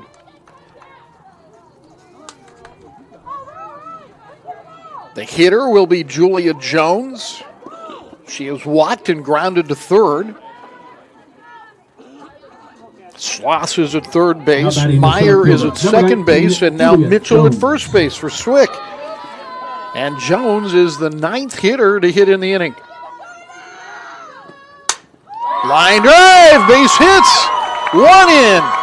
Second runner coming to the plate. A third runner coming in. And it's a 3-run double for Julia Jones.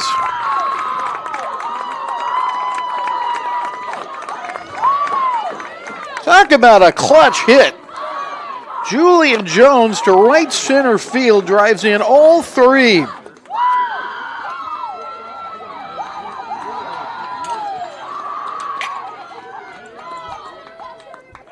Eight to 4.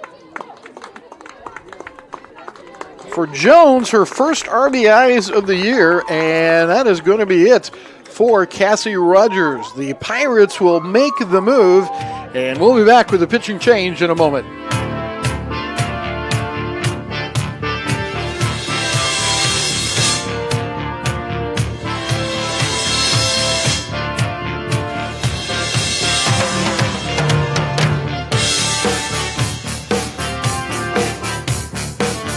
Welcome to North Central Missouri College Bookstore. I'm Cecilia Marsh, the director. We're located in downtown Trenton at 121 East 9th Street. Some of the items for your classes may be a lab kit or chapter notes that the instructor has written or a textbook. If you have financial aid funds left after your tuition is paid, you may use those funds at the bookstore. But you must have a student ID card in order to do that. Once you have your items in your cart, you can check out by clicking Student Accounts and putting your financial aid number in. Also on our website we have supplies and apparel, so you can also purchase any supplies for your classes online and also using your financial aid money. We work to provide you with everything you need to be a successful student.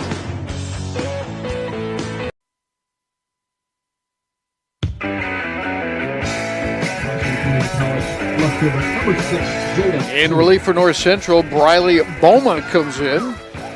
She will be facing Jada Chu, the 10th hitter to hit for Southwest. They've taken an 8-4 lead here.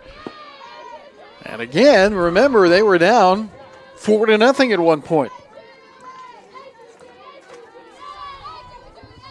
Chu is 1 for 2. An attempt at a sacrifice bunt turned into a base hit bunt. Her first time up. And Bowman misses outside. 2 balls, no strikes. Briley Bowman's 4th appearance of the year. She's had 2 starts. Her record is 3-0 in 14 innings. Fouled away. In her 14 innings, she's allowed 10 hits, 6 earned runs. Great base on ball to strikeout ratio. 2 walks, 12 strikeouts.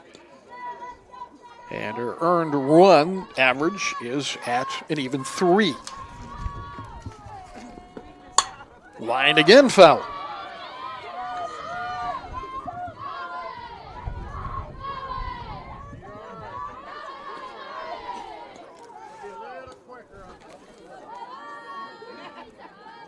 Bowman trying to finish up the inning. Cassie Rogers went 3 2/3 innings, gave up 8 runs, and is responsible for 1 additional runner. On 8 hits, she walked 3 and struck out 2. And now is the pitcher of record for the Pirates. Bowman working on Jada Chu. And got her. Striking out Chu to end the 5th inning, but the damage done as 6 runs score for Southeast in the inning. And they take an 8-4 lead after 4.5.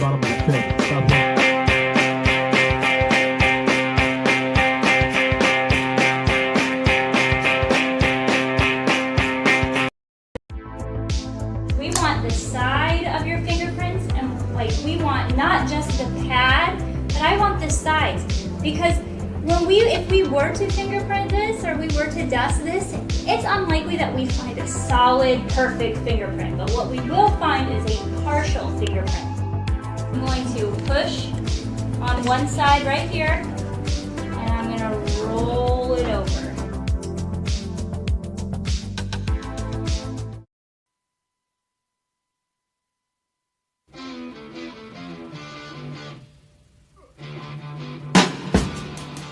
Tough inning for the Pirates as Swick has come back from down 4-0 to lead it 8-4. The inning featured 6 runs on 4 hits. And now in the 5th inning, the Pirates will try to counter with Addison Huber leading it off. Kirsten Streeter left for a pinch runner offensively last half inning, but she's back in to throw, it looks like. And here is the first pitch of the bottom of the inning, and it's down low to Huber. Huber has grounded out and reached on a fielder's choice. Actually, the fielder's choice ended the inning.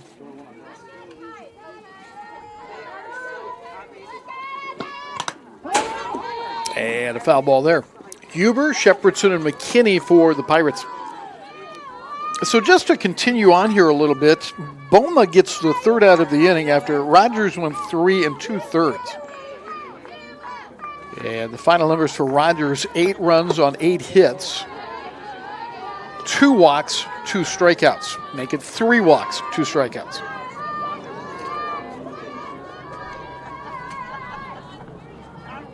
Two and 1. Back to the infield, the second baseman moving over and putting that one away is Erica Cruzy. Now So batting Huber the catcher, number 23, flies out on the Bailey infield. Shepherdson. Shepherdson will be the hitter. Haley today has a walk and a foul out. Facing Streeter for the 3rd time today. Streeter making her collegiate debut. Started a little rocky, but now she's got a very comfortable 8-4 lead. But against a North Central team that came into the game hitting .404. So they certainly are capable. 0-2 now.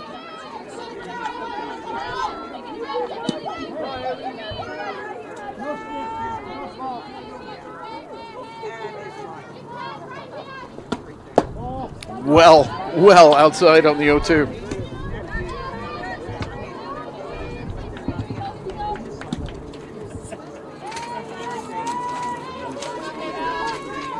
One ball, 2 strikes. Callie Allen is the catcher. Short left field and blowing toward the line. Chu in foul territory making the catch. So now 2 are out.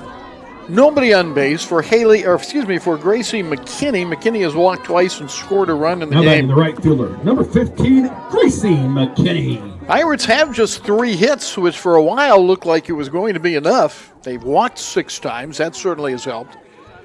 And now down by 4, they need the bats to start moving, and McKinney takes the ball. Mackenzie Duncan is on deck.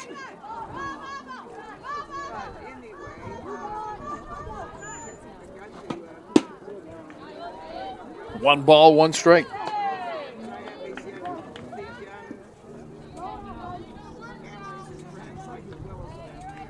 Third baseman Willis close to the line now at her bag, and over at first base, so is Robbins. 2 balls and a strike.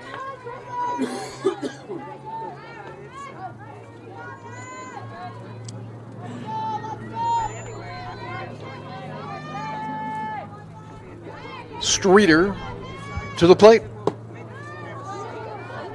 And 3-1. Again, Streeter struggled early in the game with walks. She had 1 in the first inning, 3 in that big second inning when the Pirates scored 4, and then single walks in the third and the fourth innings. Just got a piece of that. Gracie McKinney. McKinney hitting .357, no homers, 3 RBI. Duncan hitting behind her as a 3-run home run. That was the big blow early. Now the 3-run double by Julia Jones of Swick looks like just as big of a hit. And it is, in effect. Ball 4. McKinney on at first base with 2 outs. Mackenzie Duncan is the hitter. Now batting, playing second base, number 21, Mackenzie Duncan.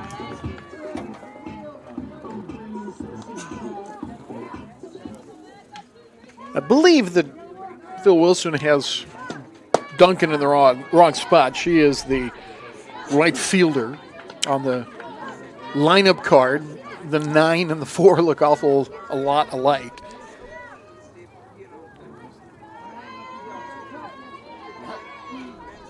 Ball 1 to her.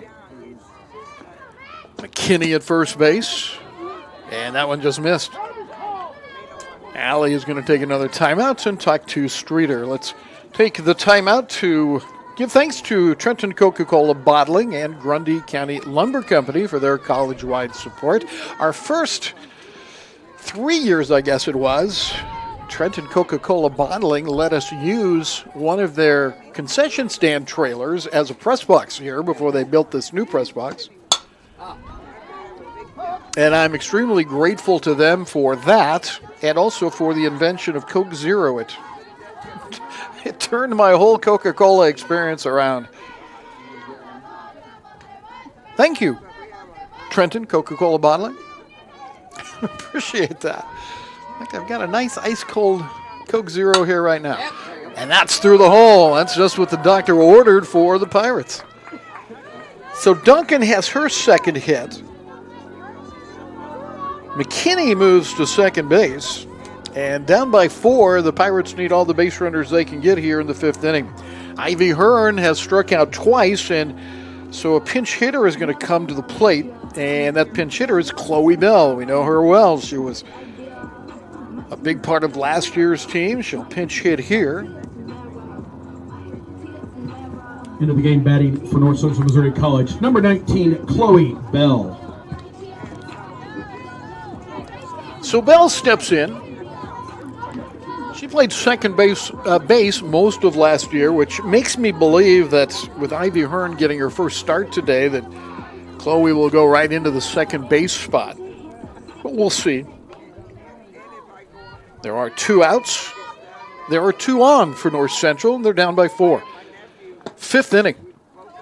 And a ball to Bell. Chloe has played in, let's see, all 7 games, it looks like. 8 today, hitting .375 with no homers and 1 RBI. Oh, and she hops and skips and gets out of there. And whether she was hit or not, the runners move up and then they wait for the decision, and the decision is she was not hit. Or else those runners would have had to go back. It'll go down as a wild pitch. So Bell was about ready to get comfortable in the box again, but now it's Danny Jensen going out, and he's going to bring in a new pitcher, it looks like, with Chloe Bell at the plate here and 2 outs. Looks like they'll make the pitching change. We will take a timeout as soon as we are 100% sure, and that appears to be the case. Let's go ahead and take a timeout here and be back with the pitching change in just a moment.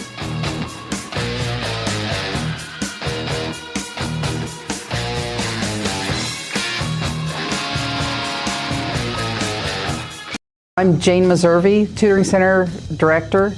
I have the Tutoring Center at our main campus and coordinate with Shelley at our Savannah location.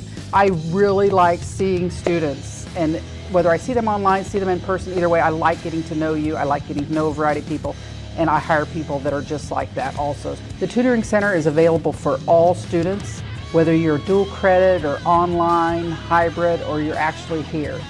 No application, no appointments needed. You just pop in. If you are an online student, you can make an appointment to meet us online. There are extra credit opportunities. Our students, if they spend at least 30 minutes working with us online or on ground, they get some extra credit. I really encourage our students to use Teams to both contact me and any of their instructors. Sometimes that helps you bypass the bunch of emails we get and get you a more direct connection and a quicker response from us. Come in to see us so we can make sure that you never feel overwhelmed.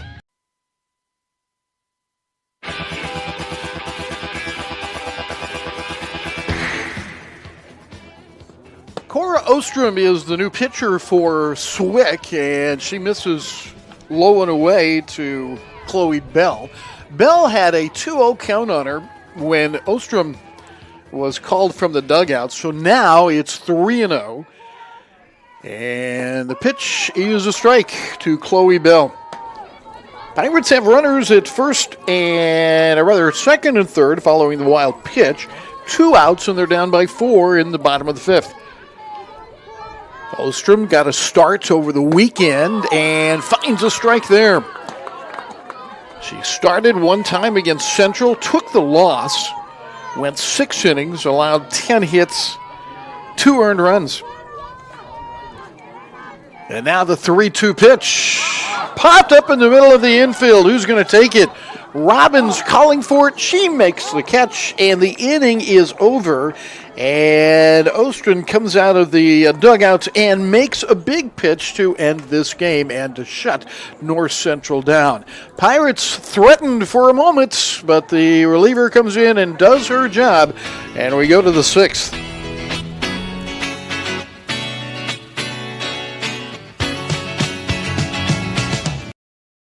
Partners with North Central Missouri College Athletics include BTC Bank, agriculturally minded, service-oriented, and driven to strengthen the communities it serves.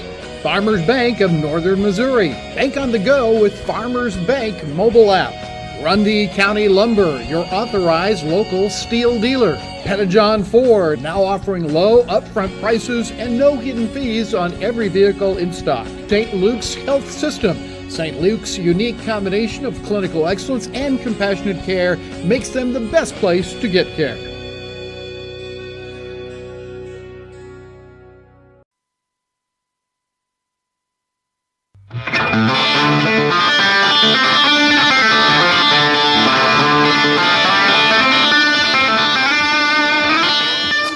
after 4 innings of play, there are 8 runs for Swick on 8 hits. That's a new one. On 8 hits, there are 4 runs for the Pirates on 4 hits. So 8-4, it's Southwestern leading it here. And coming from behind, Briley Bowman is the pitcher.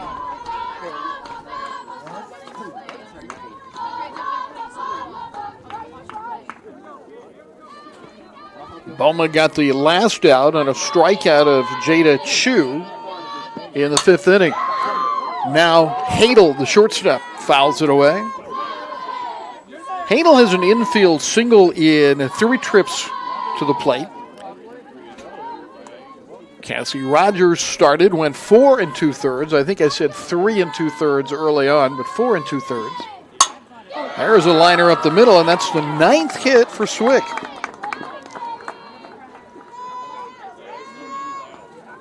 So in the 6th inning, Hadel leads it off from her leadoff spot. Ashton Willis. And the number 2 hitter, Ashton Willis, is next. She has a single and a run knocked in on 2 official trips to the plate. She's also walked and scored a run.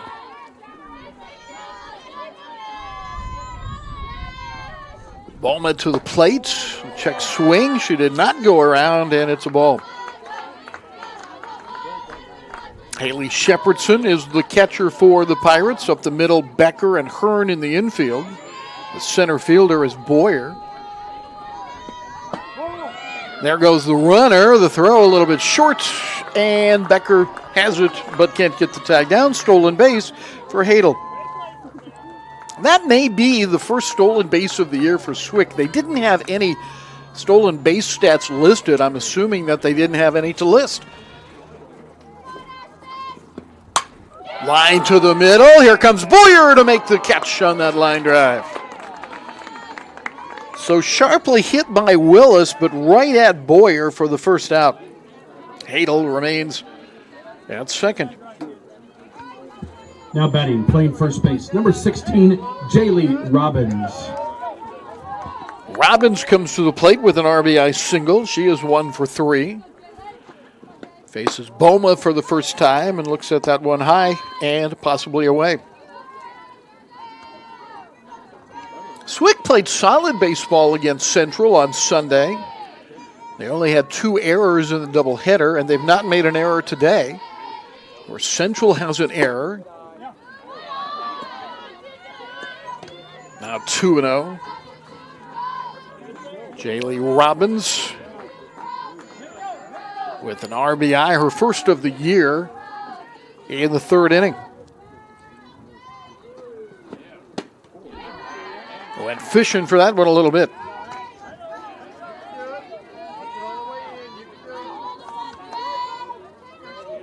Riley Boma has 3 wins this year in 3 appearances, 2 starts.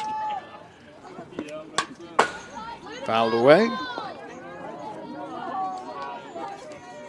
She hails from Ellington, Missouri, just a freshman. Saturday, the starting pitcher against Milwaukee Area Tech got the win, 4 1/3 innings.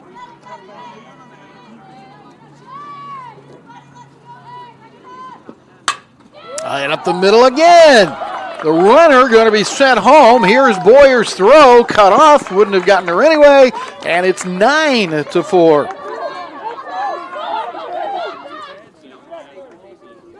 So an RBI single for Robbins, her second. Now batting, playing scoring second base, is number Hadel. 18, Erica Cruzy. And the lead, 5 now for Swick. Erica Cruzy had an RBI, her last at bat, and scored a run in the 5th inning. She's 1 for 3. Boma trying to not give up any more here. The Pirates down by 5. I think that's kind of the objective of the game, isn't it? Don't give up any more. Or just maybe don't give up any. The hits in this inning, 2 of them now make a total of 10 hits for Swick.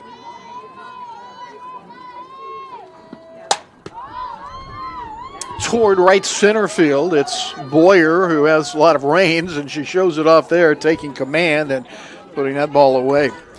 The center fielder traditionally has control of anything she can get to. And that was certainly the case with Boyer, calling that one early and then racing over to grab it. Now batting, number 3, Cora Ostrom.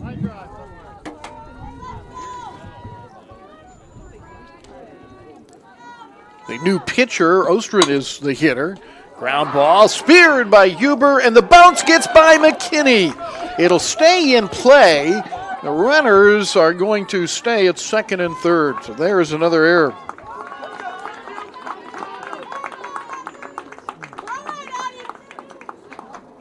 It'll go on the throw by the third baseman, Huber. Now batting the catcher, number 22, Callie Allen. Robbins moves to third on the air. Ostern goes to second. And Allen is the hitter. 2 down, 2 runners in scoring position, and that's a foul ball.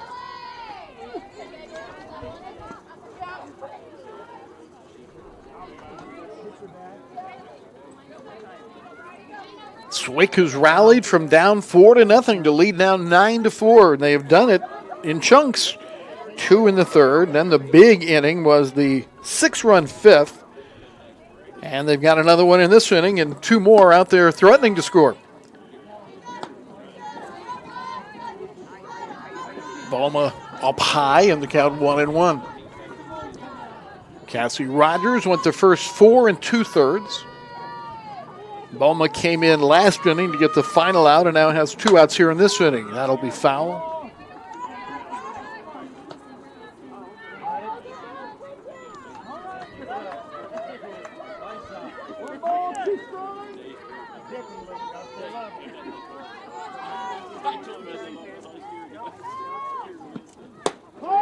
And a big swing and a miss will end the inning. So a run scores for Swick in the inning, and they take a 5-run lead here to the bottom of the 6th inning in Trenton, Missouri, here on Pirates Digital Media.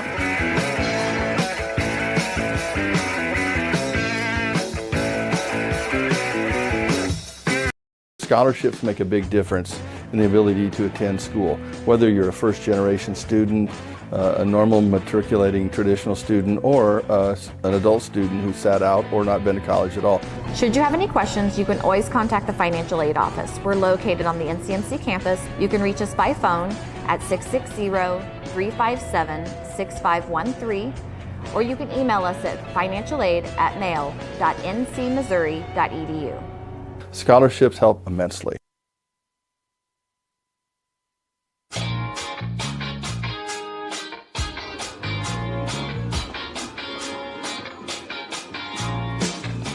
Swick leading it by 5 as we go to the bottom of the 6th, so time running short for North Central. They will bring their number 9, 1, and 2 hitters to the plates here and face Ostron, who came in last inning. Cora Ostron is, as we said, one of the pitchers that they're counting on a great deal. She got the final out in the last inning, but she's only a freshman from Adel, Iowa, ADM High School. She pitched in Game 2 against Central on Sunday. And now tries to get the, what, would she get the save here, right? Number 6. Yep, she would. She came in with a 3-run lead. Now let's check that as we have a second. Thinking that it was a 4-run lead.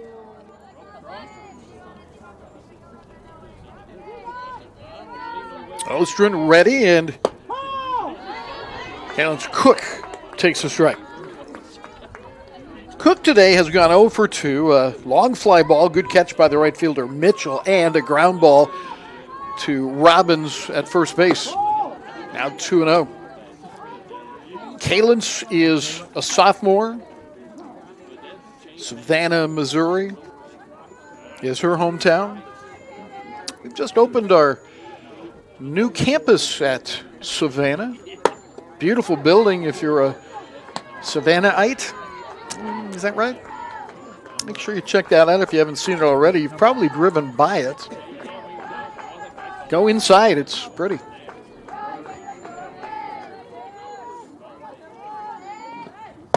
And Ostrom outside. Pirates have 4 runs on 4 hits. A 3-run home run from Mackenzie Duncan looked huge until Swick started to swing the bats, and they swung them effectively. They've picked up now 10 hits for their 9 runs.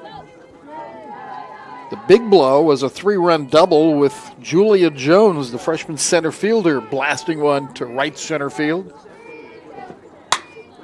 This is toward that same area. Going over is Jones, the center fielder, to make the catch. So it's a kind of a nice cylindrical explanation of all of that. Cook is gone. And 1 out in the 6th. Now batting, center fielder, number 2, Riley Boyer. Boyer has walked once. She's got a base hit and scored. And she's grounded out. So she is 1 for 2 officially with a run scored. Ostrom to the plate and finds a strike there to go up 0-1. We'll have our second game this afternoon, but in between games, we'll visit with starting pitcher Cassie Rogers, who is our guest at the break. Right back to the circle. And good enough throw. Robbins didn't have too tough of a time with it, and there are 2 outs. Now batting, designated player number 1, Hope Helton.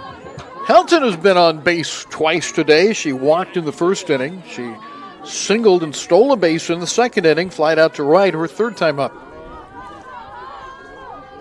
Ostrom to the plate, toward right field again, and that'll be over the fence. One thing you can see, and we saw this fall from Hope, is she has great ability to stay with the pitches where they're pitched. For instance, on that pitch toward the outside corner, she went to the right side. She has the quickness to turn on an inside pitch, but she's very well trained in handling pitches where they are located. She is a freshman from Chillicothe, 4 RBI on the year. Came in hitting .368, so her 1 for 2 isn't going to be hurt there. And it's 2 balls and a strike. There are 2 outs, nobody on base. Southwestern has rallied to take a 9-4 lead here late in this game.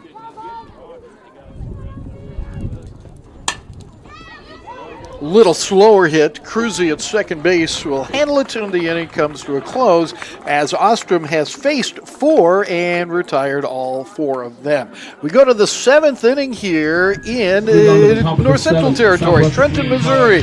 Thanks for joining us. Back with the 7th in a moment. Hey, I'm Ashley, and I wanted to let you know about some of the pirate gear we have here in the campus store for you. We have all sorts of clothes for every season, from sweatpants to shorts, tank tops to hoodies, baseball caps to visors and stocking caps. We have coffee cups and water bottles, and we have specific apparel for sports like basketball, softball, baseball, golf, esports, the Dance Wave team. We have ag shirts, teacher education, nursing apparel, and also nursing supplies. So come on in and check it out and get your pirate gear.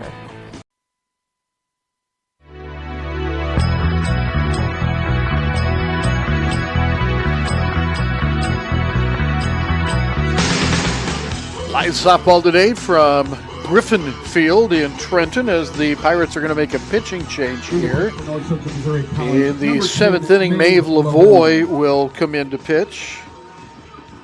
Lavoie is one of the veterans of this staff. She was one of the main pitchers along with the young lady we talked about who got injured earlier right before the season started. Maeve now batting, comes 11, into this game this Mitchell. season with her 3rd appearance now, 1 start, 1 win, and 1 save. Bowman gave up 1 run on 2 hits, no walks, 1 strikeout in an inning and a third. And so now it's Lavoie to try to get out of this and give North Central a chance in the bottom of the 7th. A swing and a miss by KT Mitchell. I was looking to see if it was a pinch hitter, perhaps. KT has rolled up those sleeves, and I thought maybe they brought a new hitter in, but it's just an adjusted uniform. That goes as a AU in the scorebook. Hit pretty well toward right center field. Boyer is fast, though, and she looked it on that. Boyer made some tremendous plays last year for the Pirates as a freshman, and looks like she's going to have another banner year Now batting, defensively. center fielder number 19, Julia Jones. Jones comes to the plate. She had that 3-run double in the 5th inning, which is the power blow, if you will, for Southwestern. She is 1 for 2. She walked one time and scored, and takes the ball against Lavoie.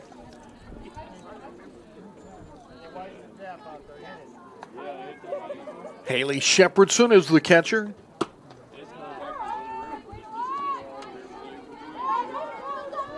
Huber at third, Becker's the shortstop, Hearn and McKinney second and first respectively, and in the outfield left to right, Cook, Boyer, and Duncan.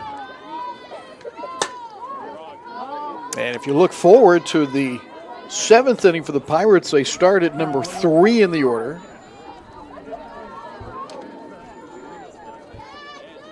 That is the pitcher spot, and Lavoie, I think, would stay in there and hit. She's a dynamic hitter. And right now, she's having trouble with her control a little bit. 2-1.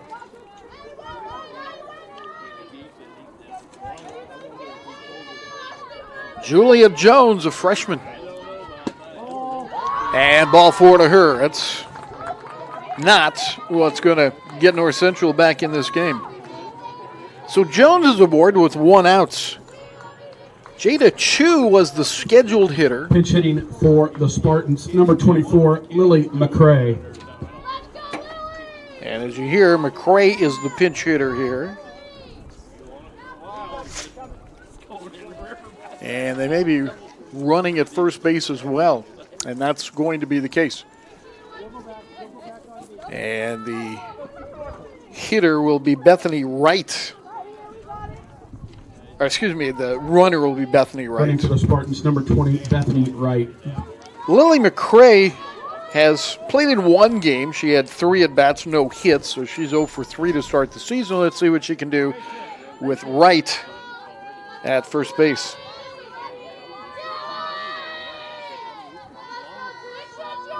Lavoie induces a swing.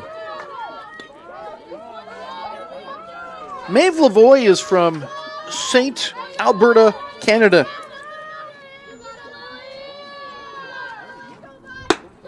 Misses high. Got a little better zip on that one.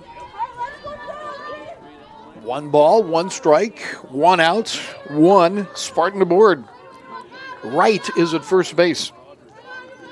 McCray digs in, ground ball. Becker into the middle, turned by Hearn, and in time for the double play. So a 6-4-3 double play will end the top of the 7th inning. And let's see if North Central can rally around that a little bit. They've got 1 more shot here to face Swick, as it's 9-4, Swick on top. Welcome to North Central Missouri College's Savannah campus.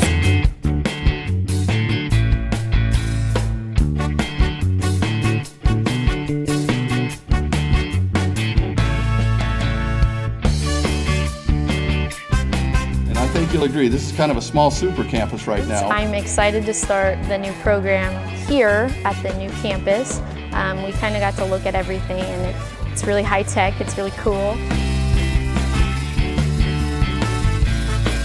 The Board of Trustees and the administration realized that we needed to better serve this northwest corner of the state. So the effort began then to look for locations. Savannah was a really good choice for us. This may be one finish line, but I think it's going to be important for everybody to understand that this is still going to be ongoing.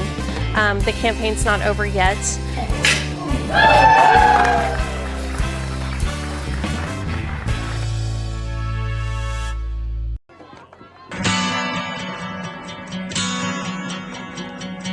Maeve Lavoie will indeed be the hitter here as she came in to pitch in the number 3 hole, and she will hit against Cora Ostron. And there is the first pitch strike to Lavoie. Pirates in the inning with a double play ball. That was pretty. And now they try to rally against Ostron. Starting pitcher Kirsten Streeter is the pitcher of record. That's a foul ball. Maeve Lavoie has gone 5 for 12 so far this year with 1 homer and 4 RBI. I told you she was a good hitter. 417 is the average here early in the year. That ball skied toward right. It will not be deep enough to go out, and Mitchell underneath it makes the catch. So Lavoie gives it a ride, but Mitchell there for the first out of the 7th inning. Addison Huber. And again, I don't think Ostron can qualify for a save here. She came in with a 4-run lead. We'll go back and look at that.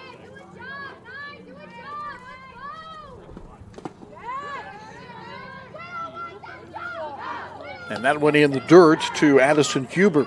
And then thinking about it, there were 2 on base when she came in a 4-run game, so she would qualify for a save. Huber is 0 for 3 and takes a strike there. Addison has grounded to short, ended an inning with a fielder's choice, and popped up to the second baseman, Cruzy. Addison Huber is a freshman. Good looking pitch from Ostron on 0-2.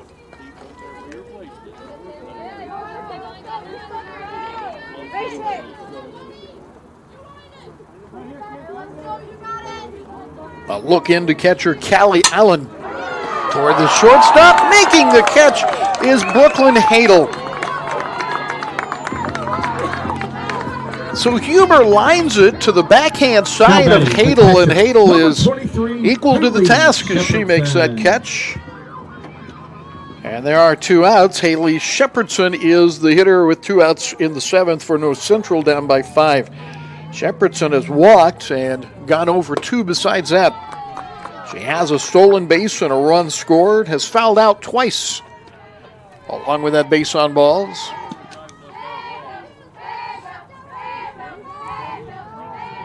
Ostron, a freshman, hit right back to her and through the circle and into the outfield, a base hit, and the Pirates remain alive.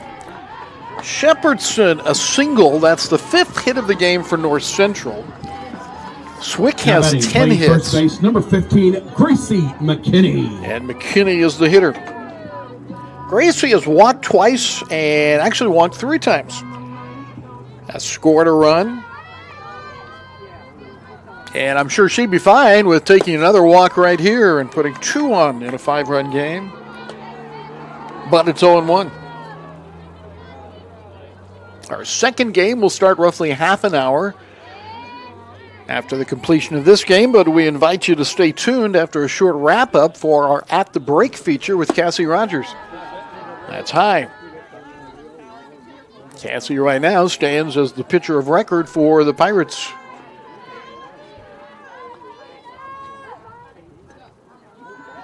One ball, 1 strike. McKinney against Ostron.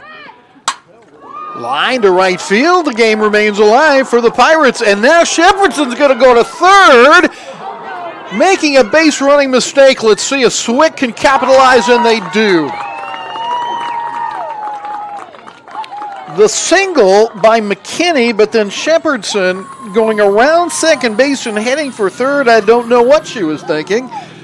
But it will turn into the final out of the game, and the Pirates go down in this one by a score of 9-4. We will be back with totals and highlights coming up here in just a moment on Pirates Digital Media.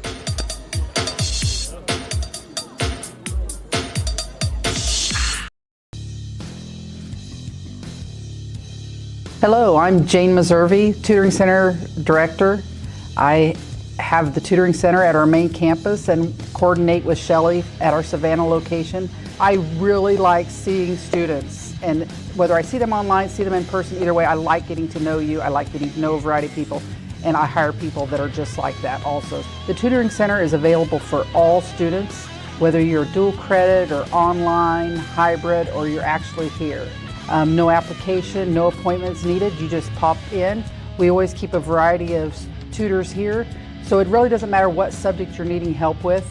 We can get you that help. Of course, a lot of what we do is math, probably 70% of it, so just know that if math isn't your thing or whatever it is that you feel like just doesn't work for you, you can pop in and see us. If you are an online student, you can make an appointment to meet us online.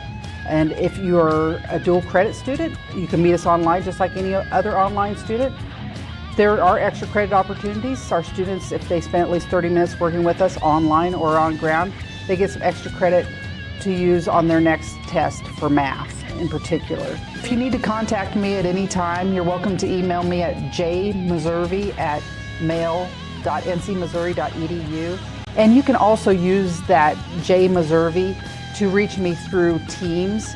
I really encourage our students to use Teams to both contact me and any of their instructors. Sometimes that helps you bypass the bunch of emails we get and get you a more direct connection and a quicker response from us. Come in to see us so we can make sure that you never feel overwhelmed.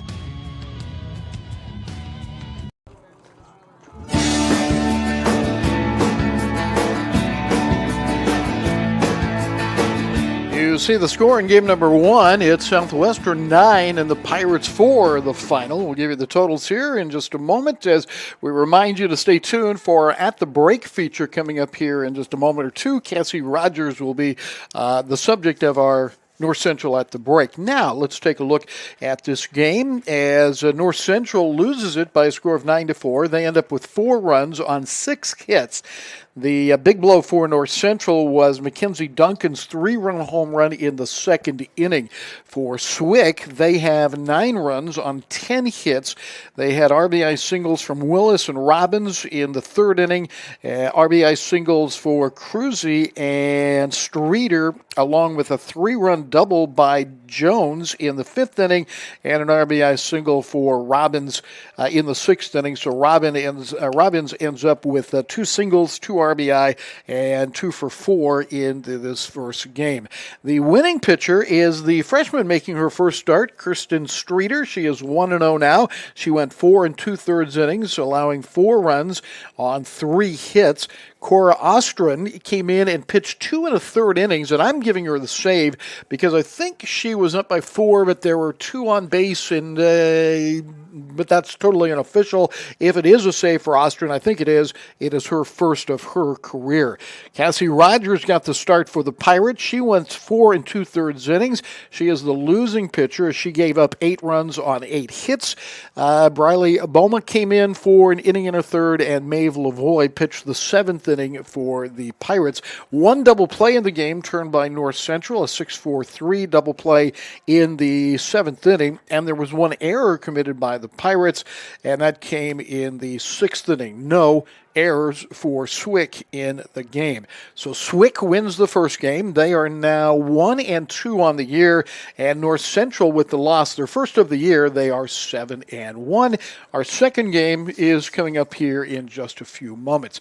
As we've been saying through the game, we feature an athlete at halftime of our basketball games, most normally, and we'll do the same thing here in baseball and softball this spring. We did it last spring, seemed to work okay, and so we'll try it again this spring.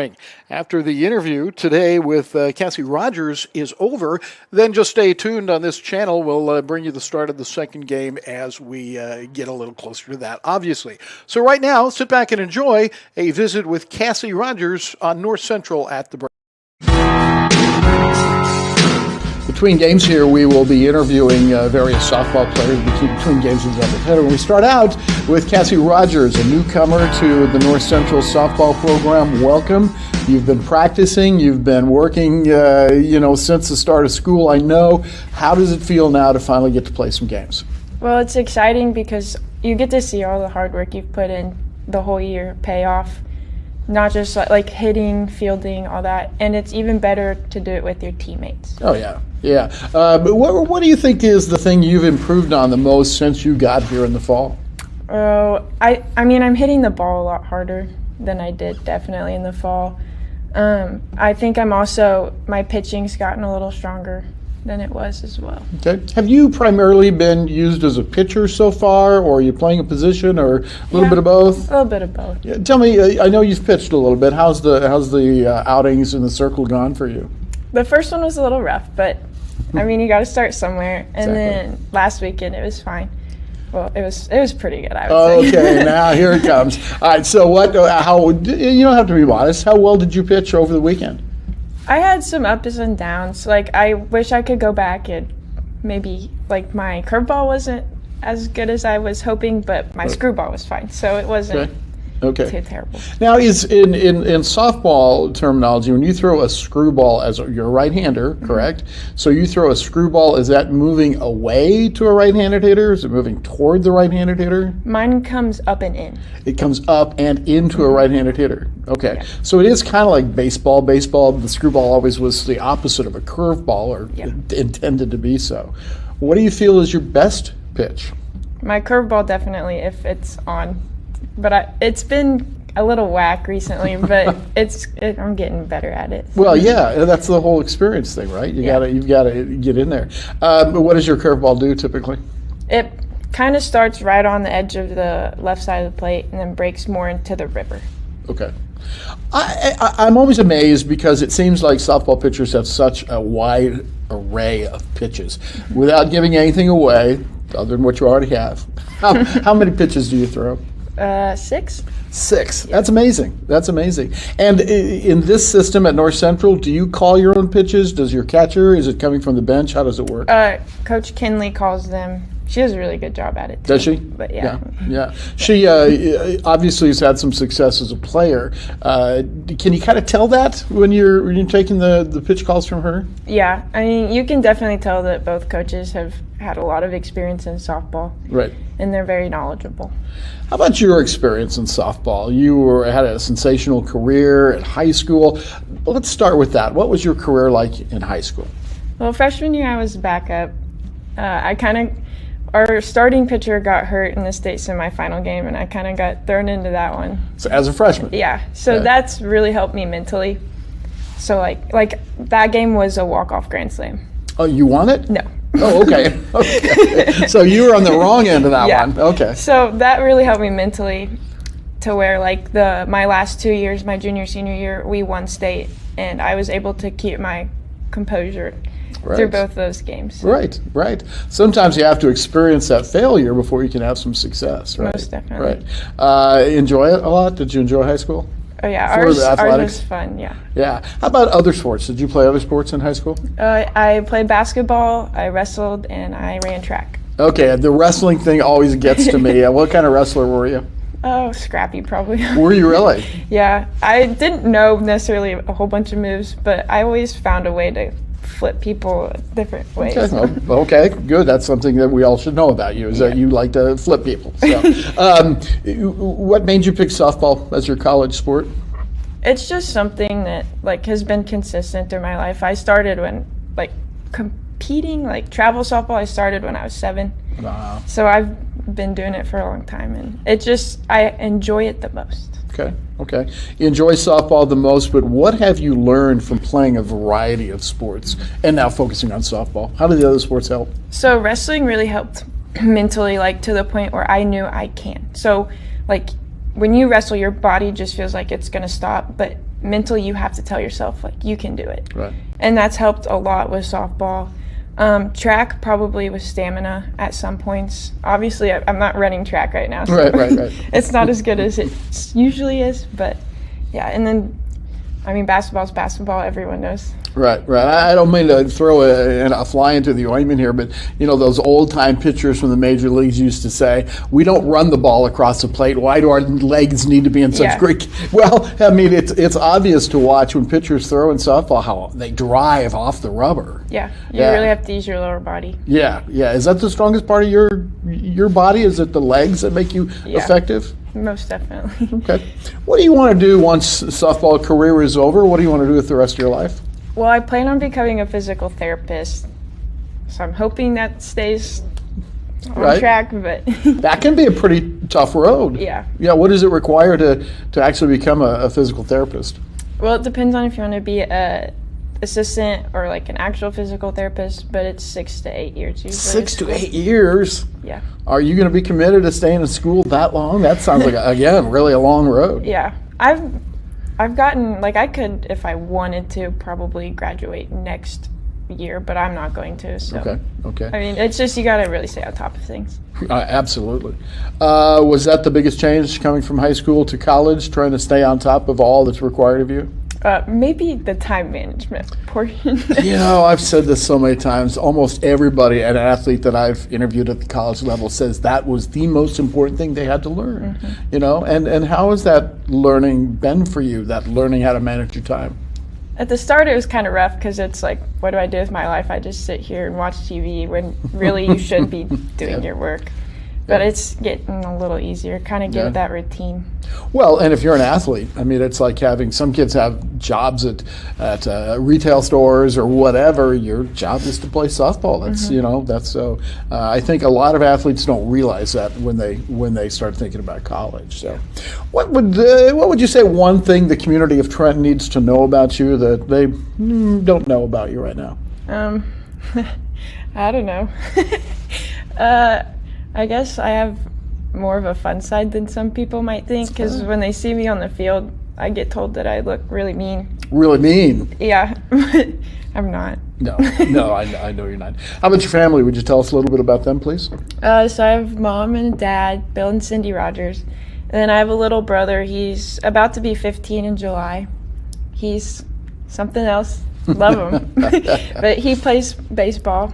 He could probably come play college baseball. Yeah, I was going to say he's pretty good, isn't he? Yeah. Yeah. All right. Well, we've got a long season in front of us, and I think you're going to have a great season. You have already started in that direction. Yep. And thank you for visiting with us here. Yep. Thank you. Our second game is coming up in just a few moments. You can just stay right here. Don't have to click. Don't have to do anything. We'll be back with the first pitch of that game in just a few minutes.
And welcome back to the second game of our doubleheader from Griffin Field in Trenton, Missouri. I am Rick Cole, and it is time once again for softball here on Pirates Digital Media as our second game of the day is about ready to commence after Southwestern of Iowa took the first one by a 9-4 score and win their first game of the year against 2 losses. The Pirates' first loss of the year, they are 7-1. Clouds have started to roll in, but I don't think we're in any danger of any rain.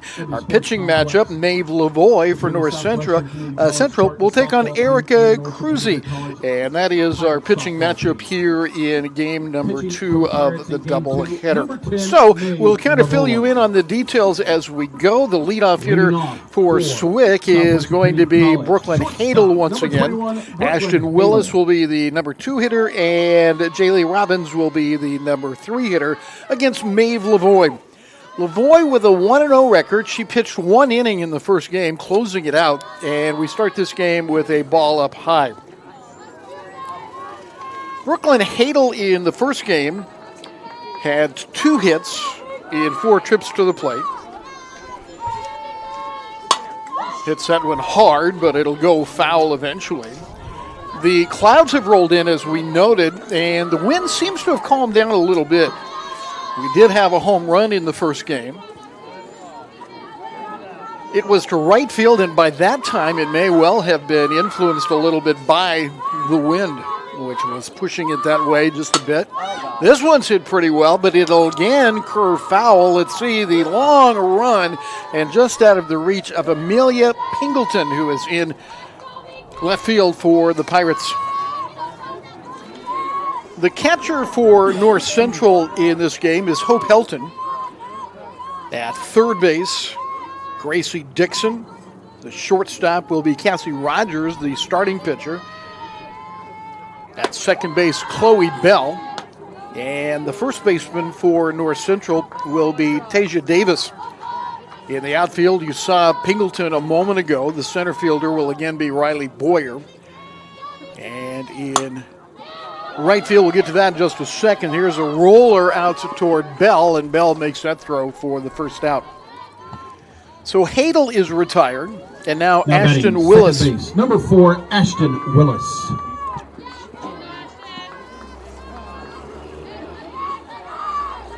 So Willis comes to the plate here.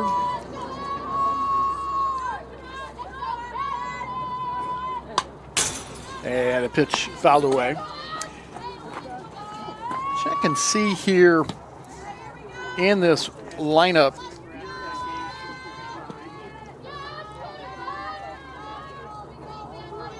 Chloe Helmer is actually playing third base, as the designated player is Huber in the game.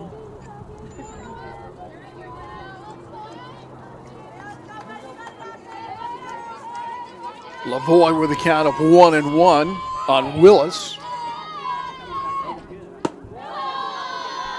And 2-1. Ashton Willis had an RBI single in the first game. She went 1 for 3. The 9-4 win by Swick. They were down 4-0 after the second inning, and then they just kind of chipped away. 2 in the third. They had a big middle inning. In the 5th inning, they scored 6, and then a final run in the 6th inning to win 9-4. And that went inside. It's a walk for Willis. Lavoie has walked just 5 in her 7 innings, striking out Now 9. playing right field, number 16, Jaylee Robbins. Jaylee Robbins, the freshman, playing right field. Robbins in the first game had a pair of RBI as she went 2 for 4. And that one misses outside. Hope Helton is the catcher. I think we mentioned that.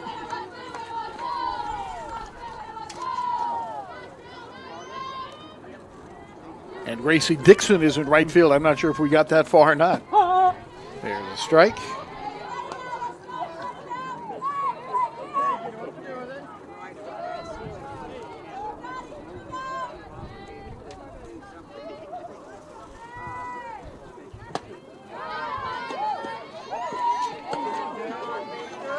1 ball, 2 strikes.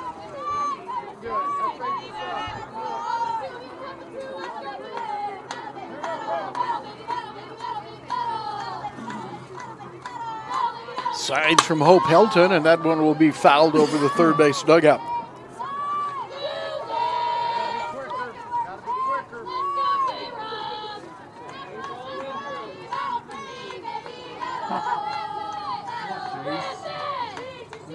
So a new softball for Maeve Lavoie, and a 1-2 count. Down on strikes, Robbins is gone, and with 2 outs now, there's 1 runner on base, Ashton Willis. Erica Cruzy will Now be batting the the pitcher, hitter. number She's 18, also going to Erica be the Cruzy. starting pitcher. Cruzy had an RBI single and scored a run in 4 trips to the plate. And chases after that pitch on the outside edge. Cruzy to be followed by Kirsten Streeter, Cora Ostrom, Callie Allen, KT Mitchell, and Julia Jones. That is the lineup for Danny Jensen, the head coach of Swick. 1 ball, 1 strike, 2 outs. Maeve Lavoie has a 2.33 ERA. Now, that does not count her inning that she threw in the first game. This is her 3rd appearance and her 2nd start. Toward right, that ball carrying a little bit, and it's off the glove of Dixon. Headed toward third base as a run scores is Cruzy, and kind of a tangle there, but they're saying she is safe at third base. Sliding around the tag, getting tangled up with the umpire, Cruzy knocks in a run with a Now triple. batting the designated player, number 28, Kirsten Streeter. So 1-0, Willis scores from first base on that ball that twisted and turned on Dixon and finally just glanced off her glove. And Cruzy an RBI and a triple. Streeter a strike.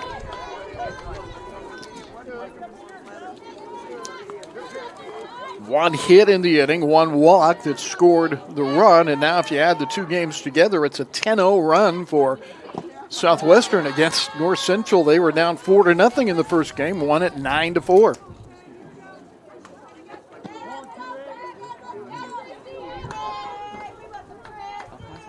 And Lavoie trying to come back here on Streeter, who's the designated player. In the circle for the first game, she won in her first collegiate start. Now has a 1-2 count on her facing Lavoie. Runner at third base is Cruzy. 1-0, Swick. Big cut. And it's that 3. Everybody's looking around, including me. Streeter is out on strikes, but the run scores on Erica Cruzy's RBI triple. And it's Swick jumping on top by a 1-0 score after half an inning.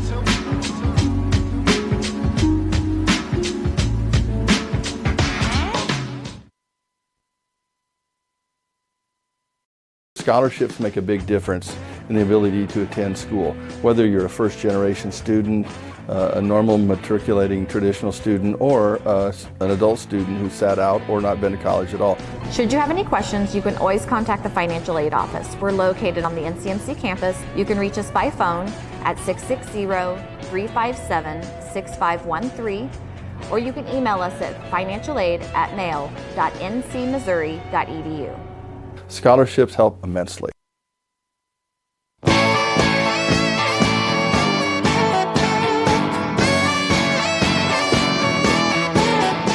In the circle for Swick is Erica Cruzy. She's a freshman from Fort Madison, Iowa.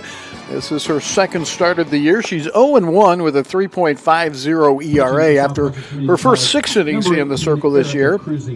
In the game against Central Nebraska, her start gave up 4 hits and 4 runs, but 3 of those runs were the earned runs. No walks in that game. She struck out 2, and she gets her 2nd start of the year here against North Central, 7-1.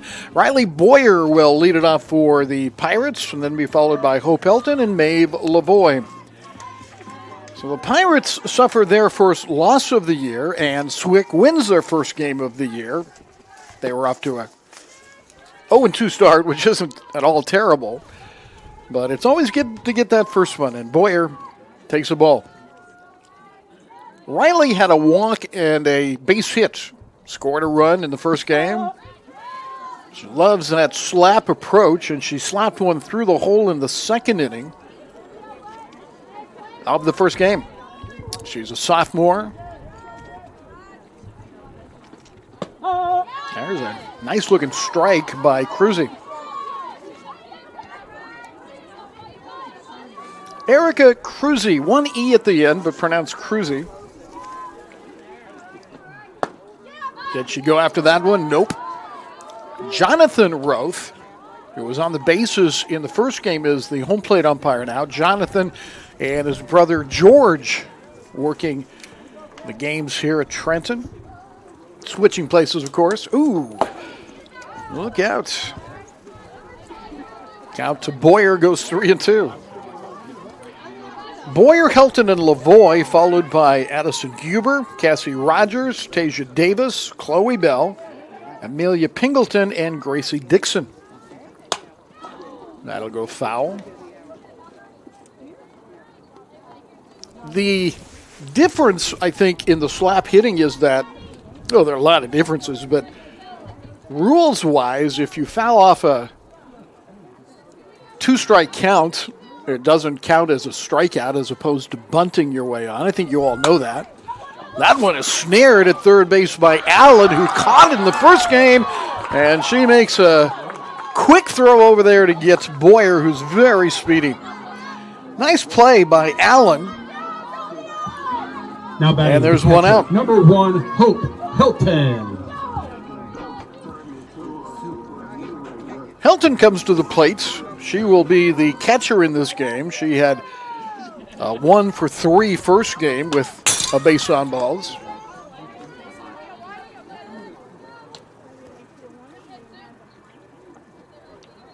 Maeve Lavoie will be next. Cruzy looks into Katie Mitchell, who catches this game. The shortstop is Hadel again, and she's right on the money with that throw. 2 down. Hadel at short, Allen at third, Willis is the second baseman, and Cora Ostrom is the first baseman Now this batting game. the pitcher, number 10, Haley Maeve Meyer Lavoie. is playing left. Jones is in center, and Robbins is in right. Right on the outside edge to Maeve Lavoie. Lavoie had 1 at bat in the first game. Flew out to right field. Just missed down low. Addison Huber hopes to get a chance to swing the bat. She's on deck.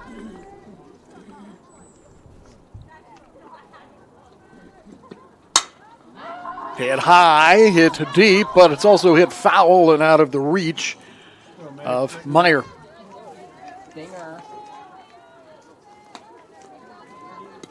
Count it 1-2.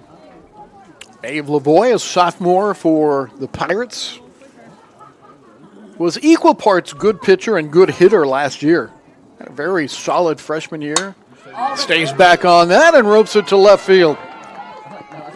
So Lavoie gets a base hit. Again, going the other way and doing so effectively now with 2 outs. Now batting the designated player, number 9, Addison Huber. Huber steps to the plate.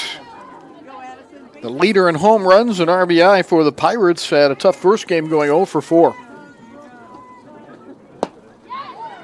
And the throw back behind the runner is not in time. Huber is the designated player for Chloe Helmer, who's playing third base. Little bouncer, second baseman has it, and Willis to Ostrom for the out. It goes 4-3 for the third out of the inning. Pirates leave 1 aboard after Maeve Lavoie singles, and that's all the Pirates get. They're down by a run after 1 inning.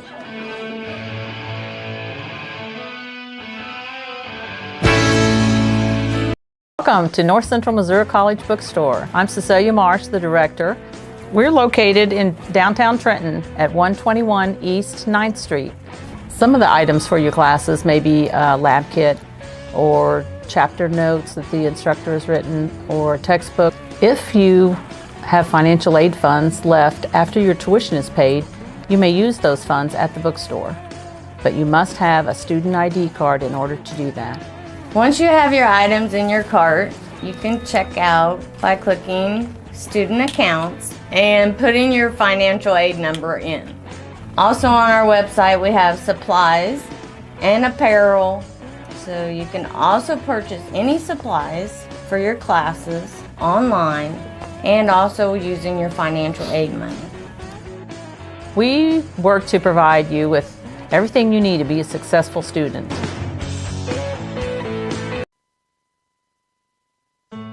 One, two, 3, 4. Top of the second inning, the Swick Spartans are up by 1. Abe Lavoie has one hit right back through the circle. It's the shortstop Rogers that has it and throws over for the out. Cassie was our guest between the games at the break, we call it, and Now batting, playing third got to base, meet her 22, aunt who was Callie Allen. watching it out in the parking lot. Ostrom is the young lady that grounded out to Rogers, and now it's Callie Allen. Allen was the catcher, as we said, in the first game, playing third in this game. Lofts one out there, and it's just fouled down the right field line, being chased by Gracie Dixon.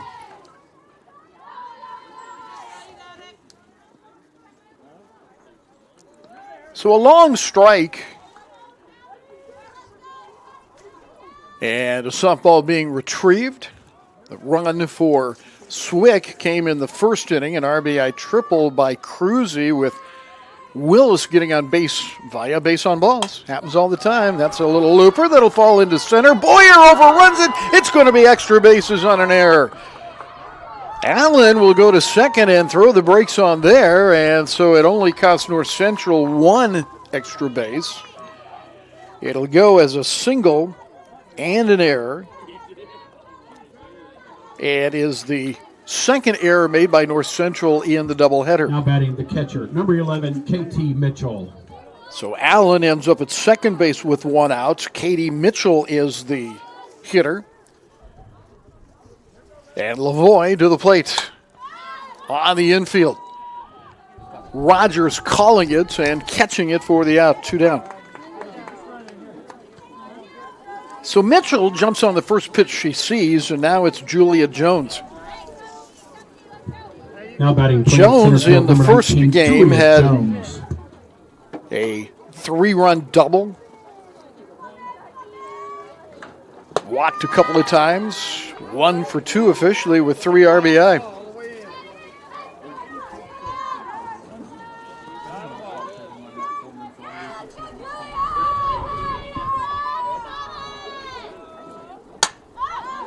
And fouls that one off.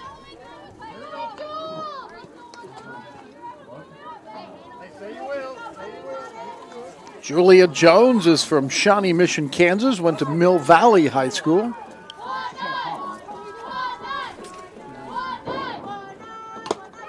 And foul ball.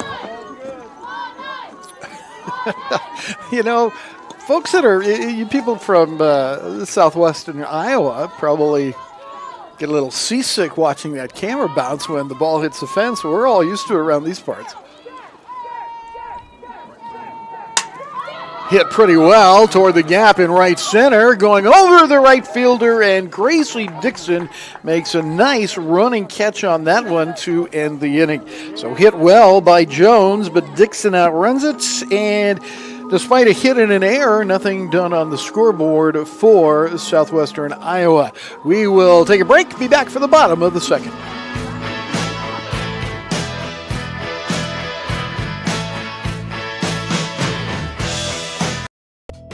Partners with North Central Missouri College Athletics include Farmers Bank of Northern Missouri. Bank on the go with Farmers Bank mobile app. Pentagon Ford, now offering low upfront prices and no hidden fees on every vehicle in stock. St. Luke's Health System, St. Luke's unique combination of clinical excellence and compassionate care makes them the best place to get care.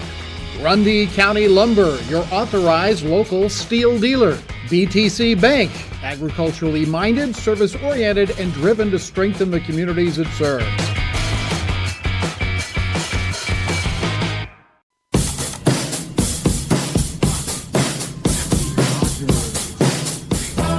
North Central Missouri College Athletics, produced for online streaming by Pirates Digital Media. Go to the bottom of the second inning, and Erica Cruzy against the Pirates misses down low to Cassie Rogers. Rogers lost the game in the circle in the first game to suffer her first loss as a collegian after 2 wins. Hits this one pretty hard toward right. It'll be over the head of the right fielder, Robbins, and Cassie cruises into second with a double. So Rogers a double. Now batting, playing first base, number 16, Tasia Davis. Tasia Davis is the next hitter. And we'll step in here. She's the first baseman.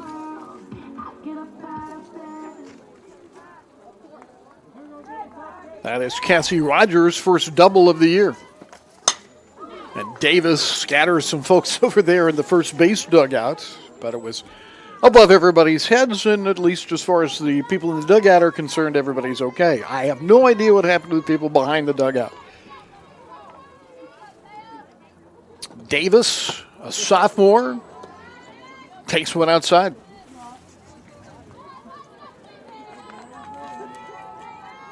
Taya Davis is hitting .286, homer and 2 RBI. Fouls it off again. Sun's starting to peek through a little bit. They said it would get cloudy, and it kind of was at the beginning of this game, but you know how it gets toward sunset, those clouds clear off and the sun can kind of shoot its light underneath the clouds in some cases. I think that's what's happening here. You can see how long the shadows are. 1-2. And a good block. There goes Rogers, and she'll be in safely on that wild pitch. Pirates are normally very aggressive on anything in the dirt around the plate in terms of their base runners. Saw it a couple of times in the first game. And now Rogers in scoring position, very close. That ball gets away, but good recovery by KT Mitchell. And Davis with a count of 3 balls and 2 strikes. Nobody out. Pirates are down by a run, so this is a big moment for them. Southwestern took the first game. That should be out of play. A look given by Ostrom and out of play. Pirates are 7-1 after losing the first game. Southwestern Iowa's 1-2. Swick had 9 runs on 10 hits, made no errors. Pirates 4 runs on 6 hits, 1 error, and they turned a double play. Now Davis draws a base on balls. So runners at the corners for North Central. Chloe Bell now will batting, be the hitter. playing second base, number 19, Chloe Bell. So Bell comes to the plate and faces Cruzy. Runner faking a little bit at first, but nothing going on, and handled well by Mitchell. Bell was a pinch hitter in the first game. She fouled out to the first baseman. Showing a bunt, takes a strike and allows that runner to go down to second base. So Davis now at second. Cassie Rogers, who doubled a moment ago and went to third on a wild pitch, still at third. And here's Bell. Good block again on an off-speed pitch. Mitchell smothered it. 2-1.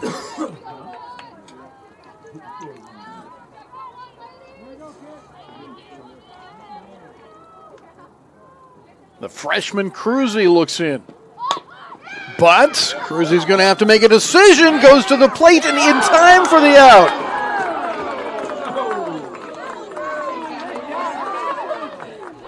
We'll let you see it again here, as obviously we don't have a lot of need for replays. You can go back and look at these replays on your own, but you'll see the bunt coming up and then the flip to the plate by Cruzy.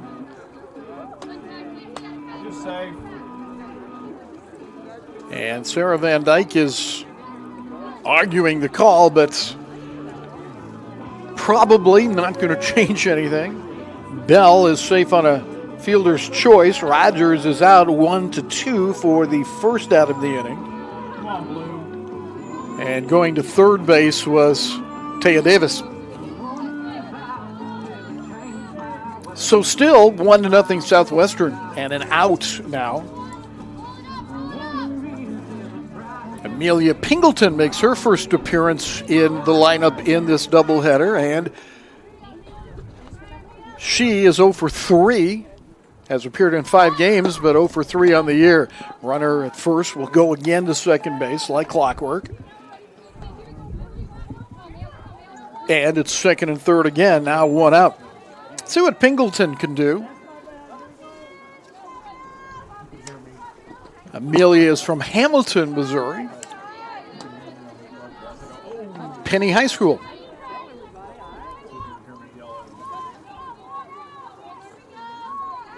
Two balls, no strikes. A 1-0 game with Southwestern scoring on a triple in the first inning. The pitcher, Cruzy, knocked one to right field. And Pingleton jackknifes out of the way of that one. 3 balls, no strikes.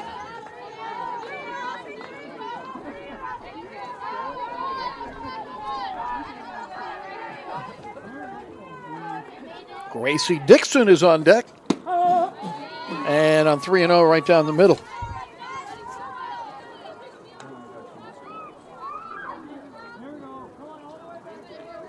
Cassie Rogers doubled to start the inning, thrown out at home on a bunt. There's been a walk. Bell, who stole second base, got on after she bunted that ball, and then the play went to the plate. Now a 3-2 count on Amelia Pingleton. And the bases are loaded. So the second walk in the inning fielder, number 11, for Gracie Dixon. Cruzy. Gracie Dixon is the next hitter, as you heard. Gracie is a freshman from Milan, Missouri, just up the road. And she has a golden opportunity here, takes the strike on the first pitch from Cruzy.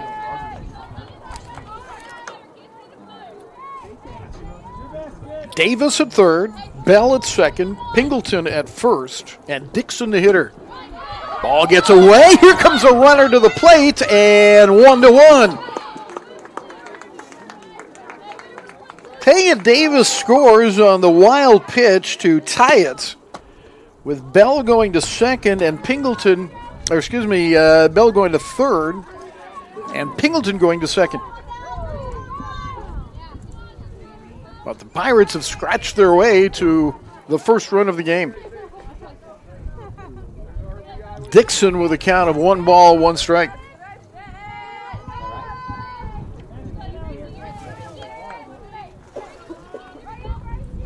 Gracie Dixon comes in with a 125 average.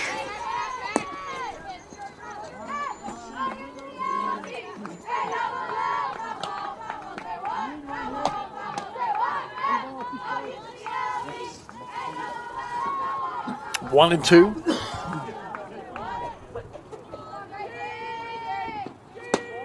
Just missed.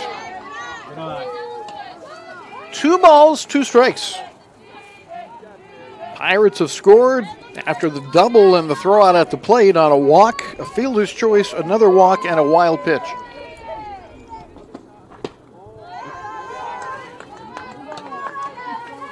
Now 3-2 again. Cruzy has thrown an awful lot of pitches here early on, especially in this inning.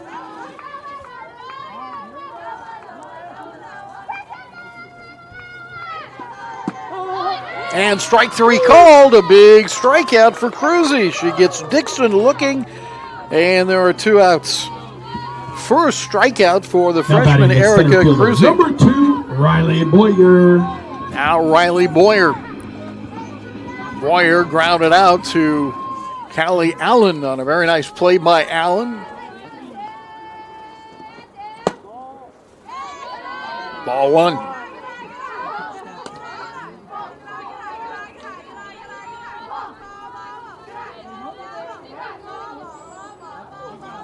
Cruzy looks into KT Mitchell. Ball two.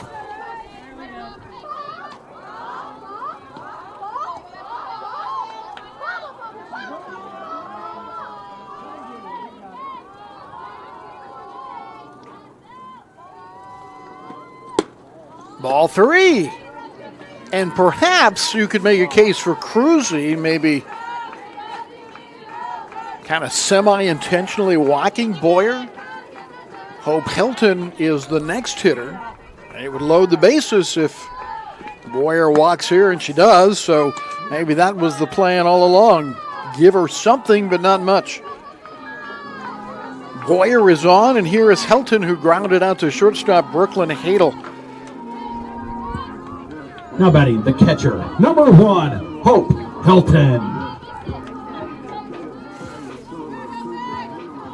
So Cruzy has walked her way into a jam here. She has literally walked 3 in the inning. And a strike to Helton, who's not especially enamored, maybe the word. Hope doesn't show a lot of emotion, I have found, she's a worker on our broadcast crew for basketball. So when she shows some kind of emotion, you know that she's feeling it, and now she's feeling an 0-2 count. Stays alive by reaching for that one.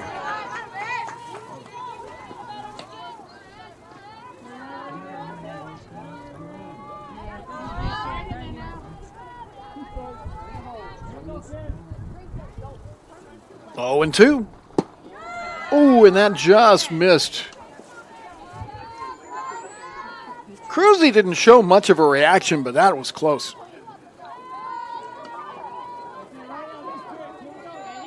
One ball, 2 strikes, gorgeous pitch. And Hope Helton just got the end of the bat on that ball. We'll be back with more softball for North Central on Wednesday of next week with Kansas City, Kansas coming in. And then on Thursday, West Plains is here.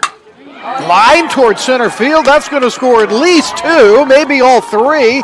They're all rounding the bases. 3 will cross, and Helton goes into third base with a 3-run triple. How about that?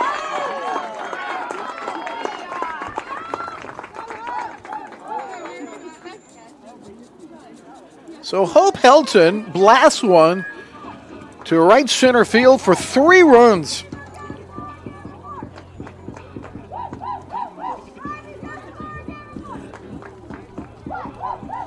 Now batting the pitcher, number 10, Maeve Lavoie.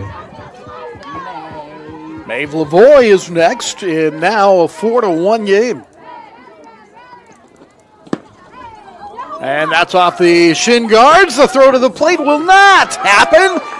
And it's 5-1. That one seemed to come directly off the leg guards of KT Mitchell rolling up the third base line. Allen looked like she'd have a shot at the plate and then double clutched. A wild pitch, we'll call that. Second baseman Willis is up with it, and the inning comes to a conclusion. But the Pirates score 5 runs in the frame, and they are on top here in the second game. Moving into the top of the third. My name's Beth Caldarello, and I work in the library. There's 3 of us, and we're just here ready and waiting to help you. This is a location of our testing center. Faculty love to use our testing center because sometimes students have to miss a class or they need to take an online test, and we proctor those tests for you. Our online students have access to everything that our on-ground students have. For instance, databases, electronic databases. You're in an academic environment now, so we want to make sure you have the tools and we make sure that you know how to use those. The thing about what we have to offer is it's available no matter where you live. There's so many ways to contact us too. Say you get in the car, you're going home and you think, how do I start that paper? You can text us, you can call us, you can email us, or again, you can stop by another day. If you need something, believe me, we're going to find it for you.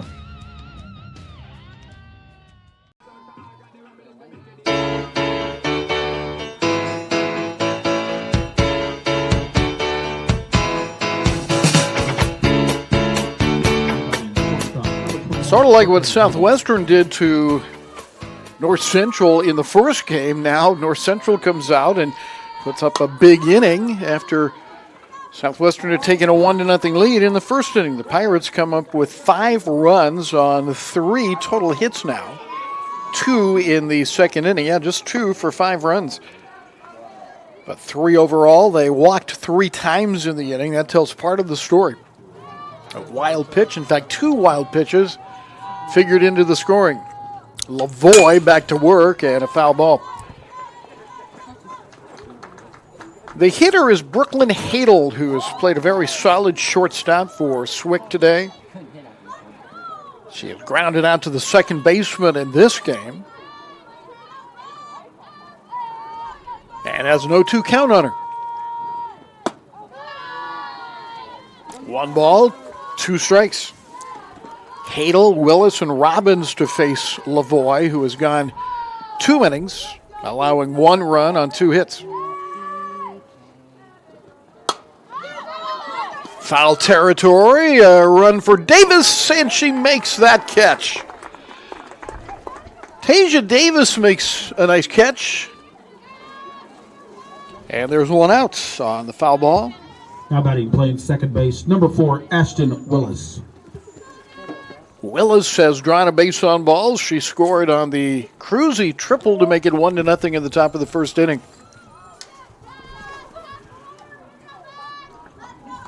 Ashton digs in against Maeve Lavoie from Canada.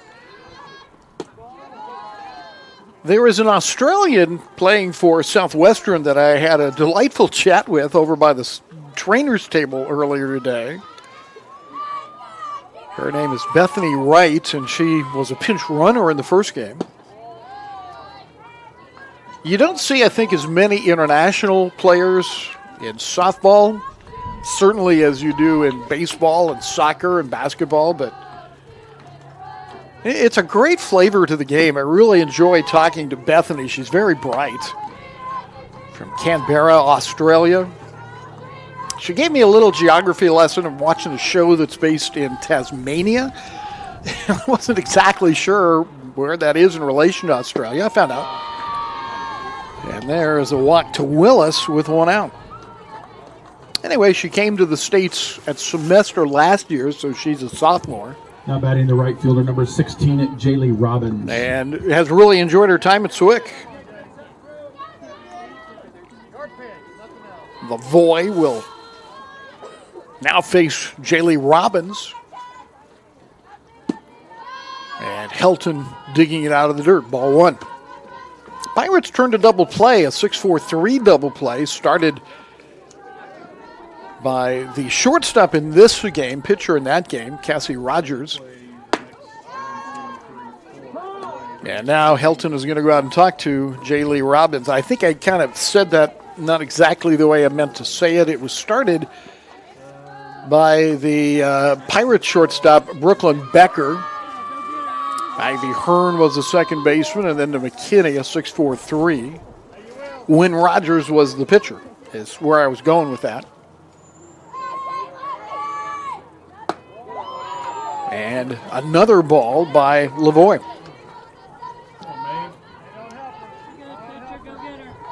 Maeve walked a hitter in the first inning. In fact, it was Willis that walked both times. And there is a strike to Robbins. So Ashton Willis is on at first base with another walk. Robbins struck out swinging in the first inning. And another strike on the outside corner. So Lavoie has come back with 2 strong strikes. And now a 3-2 pitch coming with 1 out.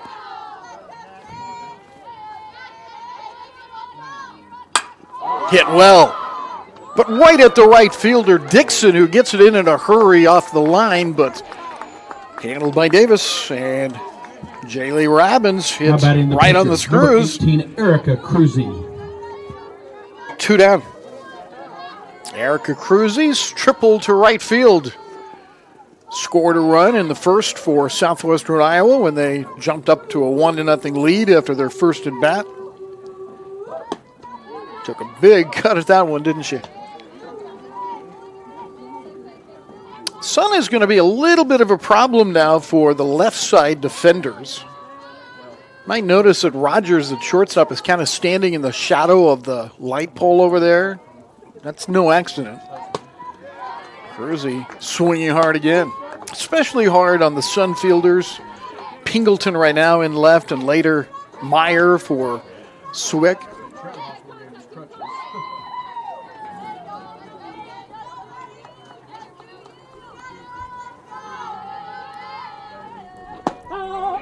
And strike 3 called on the inside corner leaves Erica Cruzy grasping her helmet, and the inning comes to a close. A walk in the inning leaves 1 stranded, and the Pirates leading this one early on 5-1.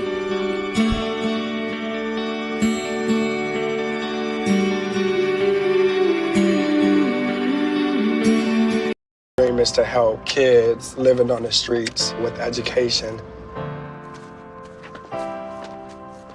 Charles, what's up, buddy? Wow, we help.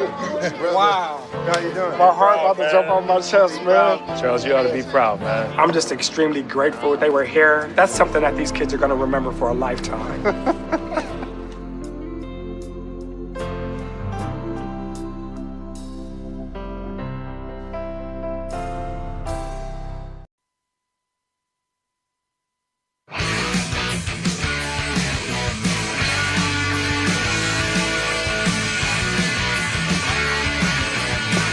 Swick won the first game 9-4. The Pirates are up 5-1 here as we head to the bottom of the 3rd inning. And for North Central, Maeve Lavoie, Addison Huber, and Cassie Rogers to hit against Erica Cruzy.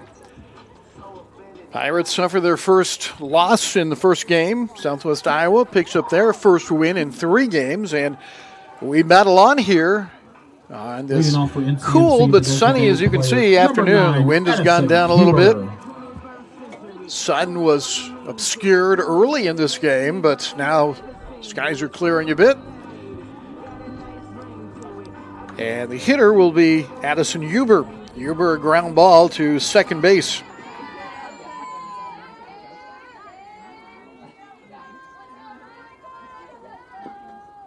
And the big changeup drops in there. So I said Lavoie to begin with. It's Huber to lead it off.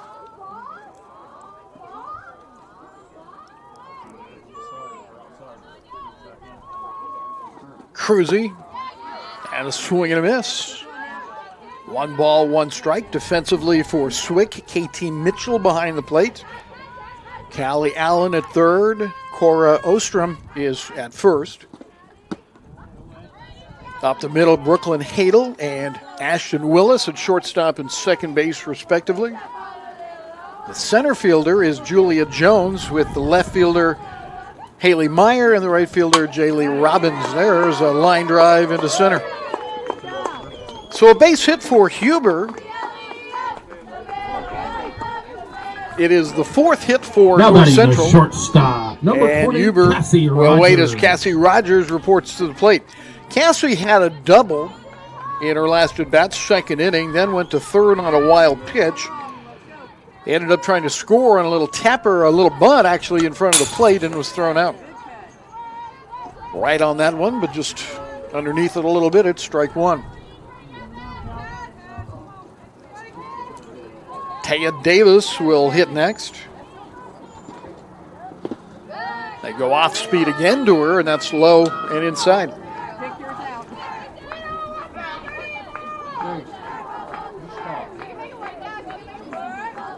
Mitchell with the signs. Right there at the knees for a strike. Huber stretching out that secondary lead. I guess in softball it's the only lead after the pitcher releases the ball, but she is freezing right over there. You can see it in the upper right-hand corner of the screen. That one got Cassie.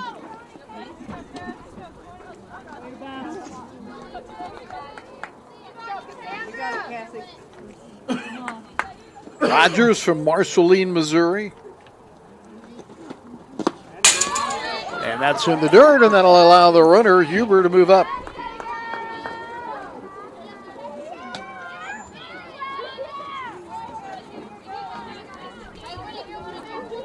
"5-1 Pirates." They had a 5-run second inning. 3-run triple by Helton led the way, and that changeup really had Cassie on the edge of pulling the trigger, but now 3-2.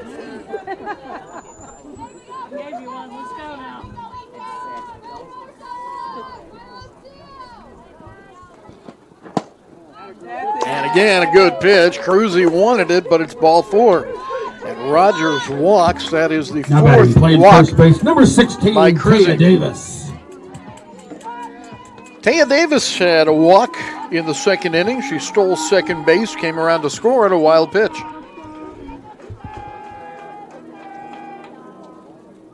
Runners at first and second, nobody out for the Pirates, and they seem to have their timing down on Cruzy. And underneath several pitches, but have been fouling him straight back, and that's usually the sign that the timing is right.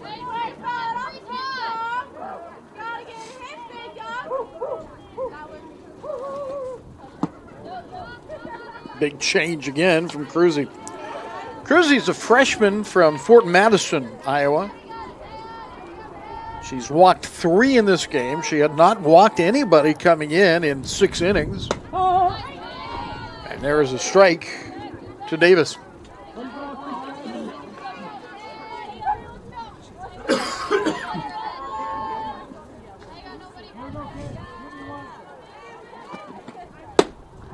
Check swing, pitches outside, and the count goes to 2-2.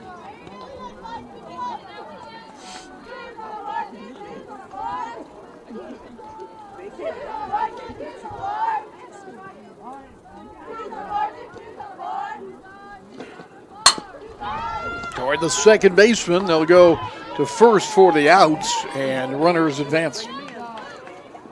Davis grounds out, first out of the inning, so she actually does a pretty good job in moving the runners Now there. batting, playing second base, number 19. At third Chloe base is Bell. Huber. At second base, Rogers, and Chloe Bell, who hit into a fielder's choice, stole a base, and scored in the second inning as the hitter.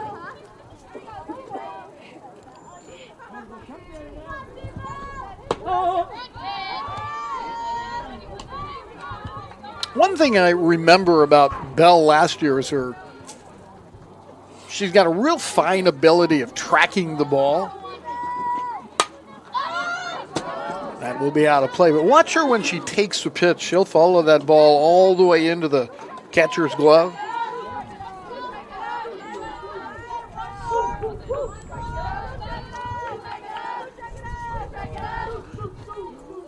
Oh, 0-2 pitch. Toward right, but dropping in foul territory. And still 0-2. Amelia Pingleton would be the next hitter, or will be the next hitter, unless there's a double play.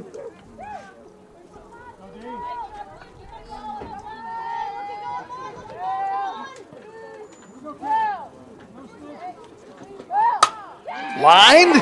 That'll score 1. It'll score 2. And the Pirates had 2 more runs on Chloe Bell's 2-run single.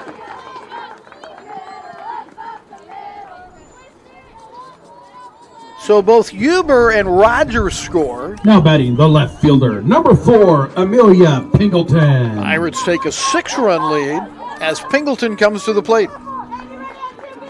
Amelia, in her first at-bats, walked and scored.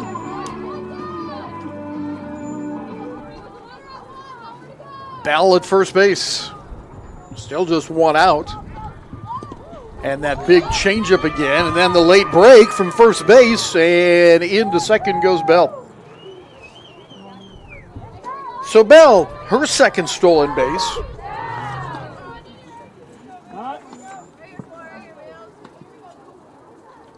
Bell now has 9 stolen bases through 8.5 games.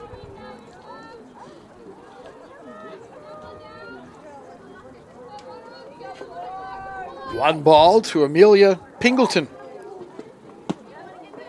Boy, and that's close again. I think Cruzy might be getting a little frustrated. On a couple of pitches, I got to agree with her.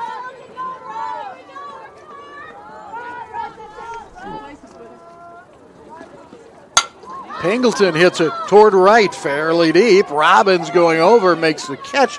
Runner tagging, and will beat the throw. So a deep ball by Pingleton, and it advances Bell, but now 2 outs. Now batting, the right fielder, number 11, Gracie Dixon. Dixon struck out looking in the second inning. It's the only strikeout that Cruzy has put on the board.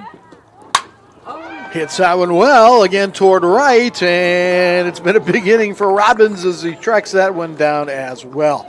Pirates, though, get a couple of more runs in the inning, and they stretch their lead out to 7-1 here in the second game of the doubleheader.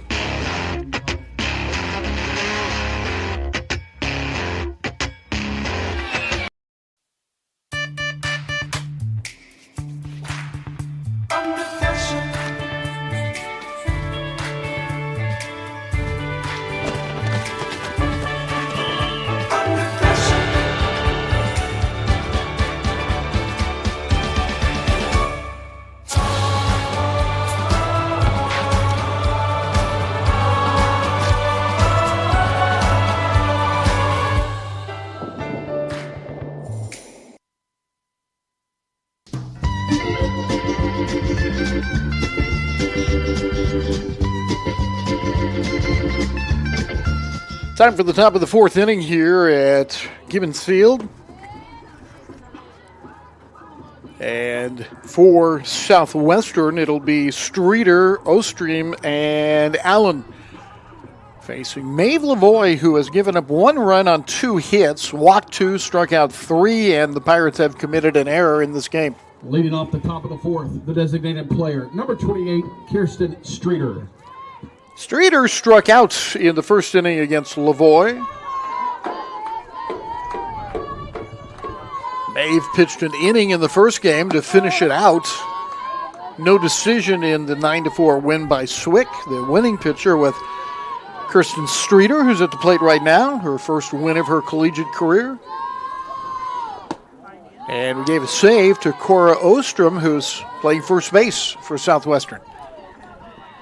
The loser in the game was Cassie Rogers, her first loss after winning her first 2 games this season. Hope Hilton framing that pitch on the outside corner for a strike. Hilton behind the plate with Helmer at third base, Rogers at short, Bell at second, and Davis at first. That's hit toward the left fielder, Pingleton, who took a bad angle over her head, and it's going to be a double. As Streeter hit it hard, and I think it fooled Amelia a little bit. So a good start for Swick in the fourth inning. Now batting, playing first base. Down by 6, they also need as many runners as they can get. Ostrom comes to the plate. A ground ball out to Rogers at shortstop in her only at bat in this game. And fouls that one straight back.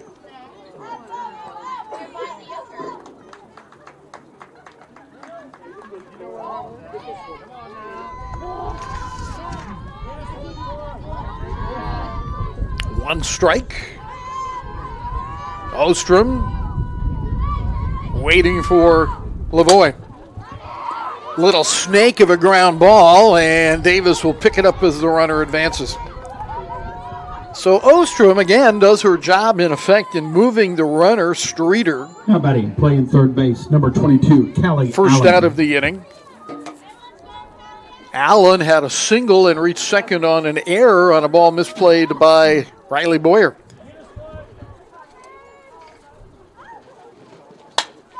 Hit well, but foul. Strike one.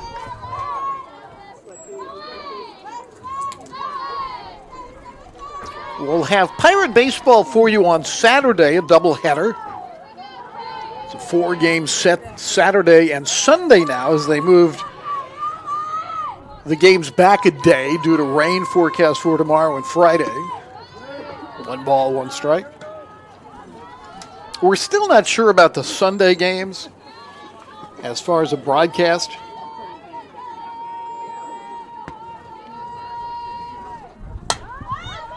That's behind first base. Davis looks, and also going over is Bell, but neither can climb the fence, get to the other side, get back on their feet, and catch it.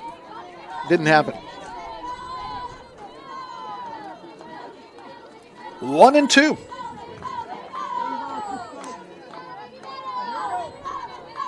Callie Allen played catcher in the first game, plays third this game, and swings and misses. And Lavoie strikes out Allen for the second out. Now Fourth batting, the strikeout catcher, for number 11, Lavoie. KT Mitchell. Mitchell has popped up to Rogers at shortstop.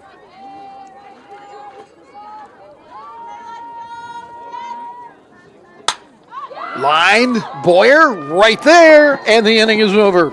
Mitchell hit it hard, and Boyer was right in the right spot she needed to be. A leadoff double by Streeter does nothing for Swick. She ends up on the bases as the inning ends, and after 3.5, the Pirates lead it by 6.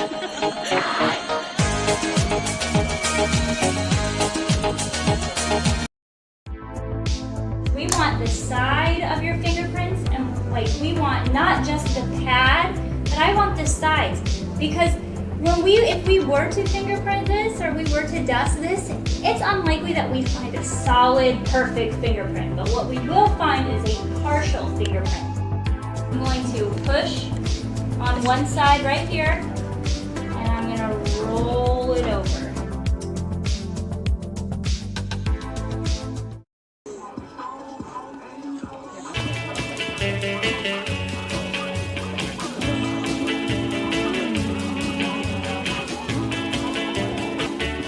To the bottom of the 4th inning now with North Central coming to the plate, and it'll be the top of the order. Riley Boyer to lead it off against Erica Cruzy, who's making her second start of the year, 0-1 on the year after losing to Central of Nebraska last Sunday.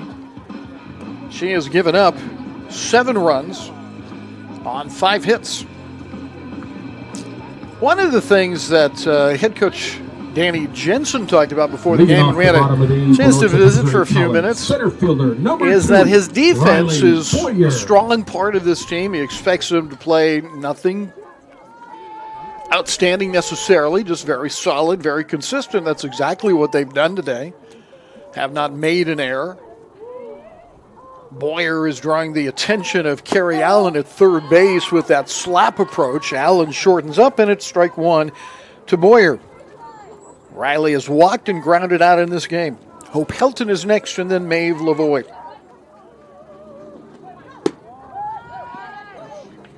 Just outside, 1-1.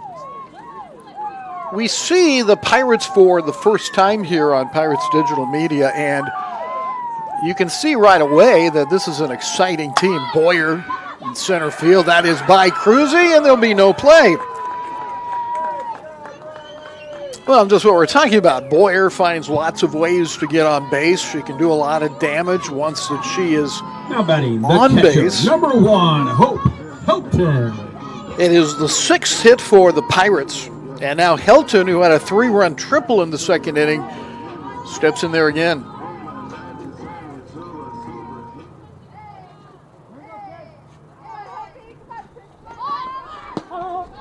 And there goes the runner on a strike, and sliding in is Boyer.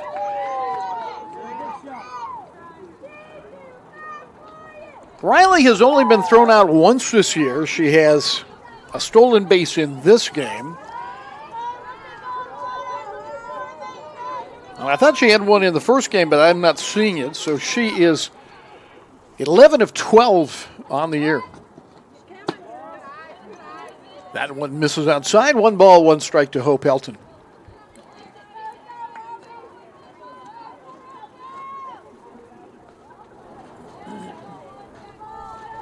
Mitchell with the signs. The cruisy pitch misses inside. Pirates had a 5-run second inning after they were down 1-0 to Swick.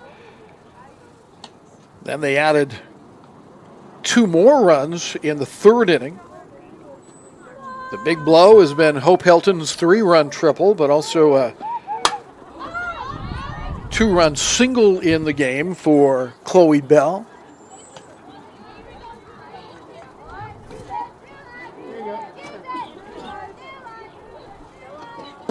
Two balls, 2 strikes. Nobody out. Boyer with a bunt single, and I called it a bunt single, kind of an in-between a slap and a bunt. Ends up at second with a stolen base. She'll move to third on this ball, hit to Hadel, and Hadel has that ball scooped out of the dirt nicely by Ostrom for the out. So well done again with that consistent, solid defense that Coach Jensen mentioned before the game. Boyer moves to third. Pirates lead by 6 with 1 out in the 4th. Maeve Lavoie has singled and flown out to right. Number 10, Maeve Lavoie.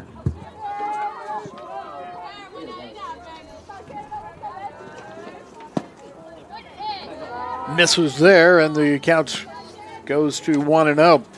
Lavoie over the weekend had a 1-for-2 game against Milwaukee Area Text on Saturday, the second game of the doubleheader. That one's high, evidently. Friday against Milwaukee Area, she had a triple.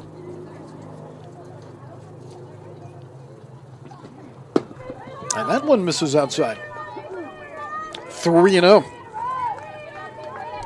Boyer at third base.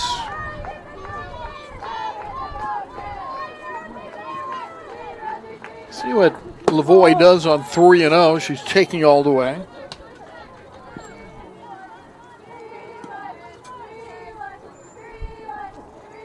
Pirates have their 7 runs on now 6 hits. And there's a walk. So runners at the corners and a lot of different options here for Sarah Van Dyke. Now batting the designated player, number 9, Addison Cooper. Haven't mentioned Kenley Frank much in this doubleheader. She's the new assistant coach who was at Moberly Area. And now Boyer takes third base as Lavoie was going down to first on the walk. So again, Boyer being very aggressive. And it's first and third.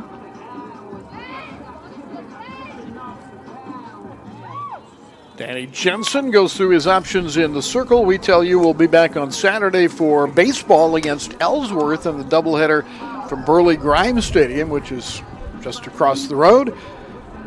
And then next Wednesday, 2 softball doubleheaders planned Wednesday and Thursday. Wednesday it'll be KCK, Kansas City, Kansas Community College. And on Thursday, the new folks on the block in Division I softball, it'll be Missouri State University, West Plains.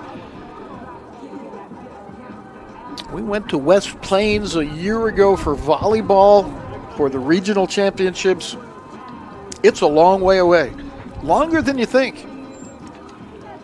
When you go from Trenton to, say, St. Louis, it's not so bad, but when you are going from north to south, that's not good. Here's the new pitcher into the game for Southwestern. And we will take a look at that and see if we can figure out real quick who it is that is in there. Again, our roster is slightly off from what we had, so we're kind of flying by the seat of our pants here. The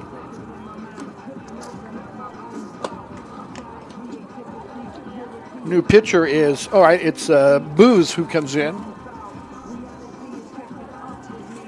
She has pitched last weekend and comes in here to throw. Into pitch for Southwestern Community College, number 30, Jasa Booz. And so Booz is into the game. So our apologies for not having more information on that. And in fact, I think that she did not pitch last weekend. This will be her first outing of the season.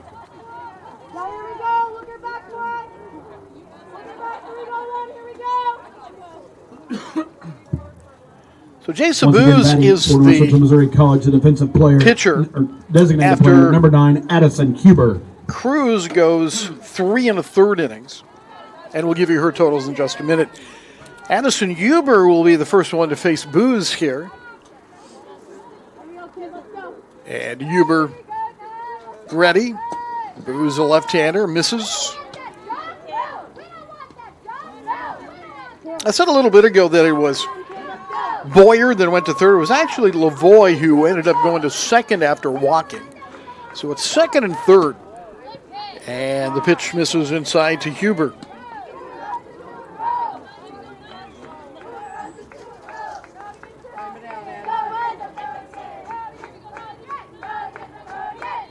Booz takes a look to KT Mitchell and fires and just off the plate.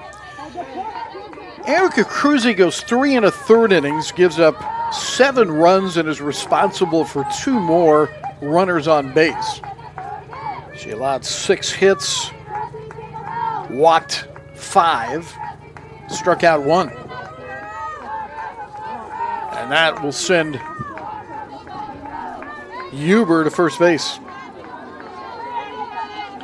So now the bases are loaded and only 1 out. Number 20, Cassie Rogers. Cassie Rogers has doubled in the game and scored after walking in the 3rd inning. And way up high.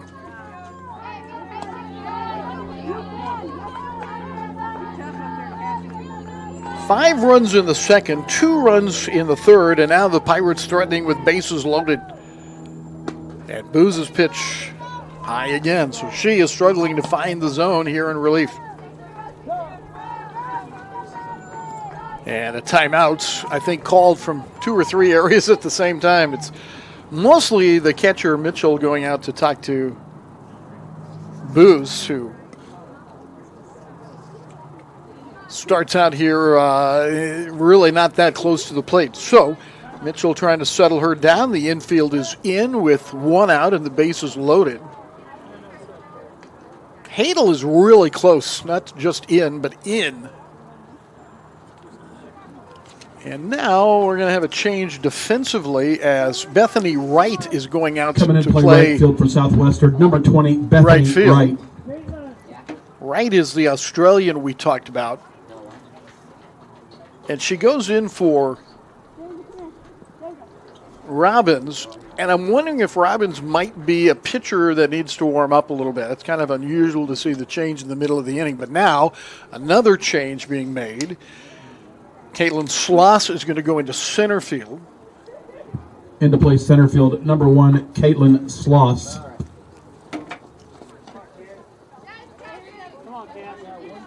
And now with those 2 defensive changes, the count is still 2-0. Rogers at the plate. Bases loaded, 7-1 Pirates. There's the strike that she was looking for.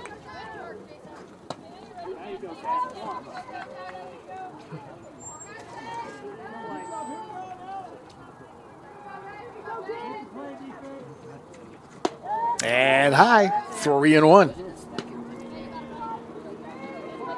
There is no line in the stats for Southwestern for Booz, so we assume this is her first outing of the year.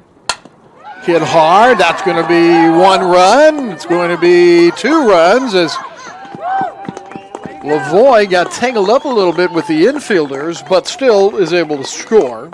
And Rogers has a 2-run single. So Cassie comes through, scores Boyer and Lavoie. Now batting, playing first base, number 16, Taya Davis. Pirates lead by 8 here in the 4th inning, and that means that the Pirates will have a chance to end this game early next inning if they can keep Southwestern from getting whatever number of runs they need to keep the game going. Taya Davis has walked and has grounded out. She has scored a run and she has stolen a base. First and second for the Pirates.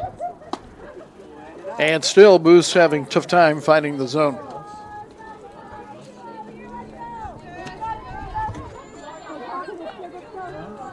Taya Davis is a sophomore. She had a great high school career in Savannah.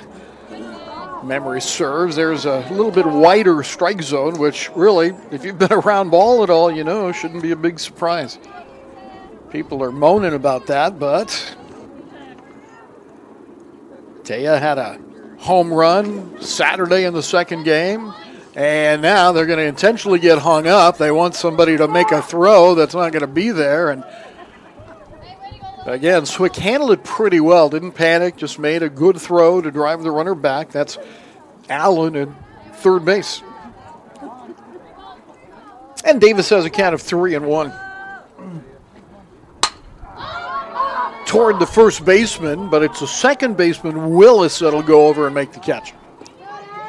So Davis pops up. That is the second out. It's been a long time coming. Pirates have scored 2 in the now inning. Playing second base, number 19, Chloe Bell. Chloe Bell has a 2-run single in the game, has 2 stolen bases also. So Bell steps in against Booth. I'm going through my own spring training here.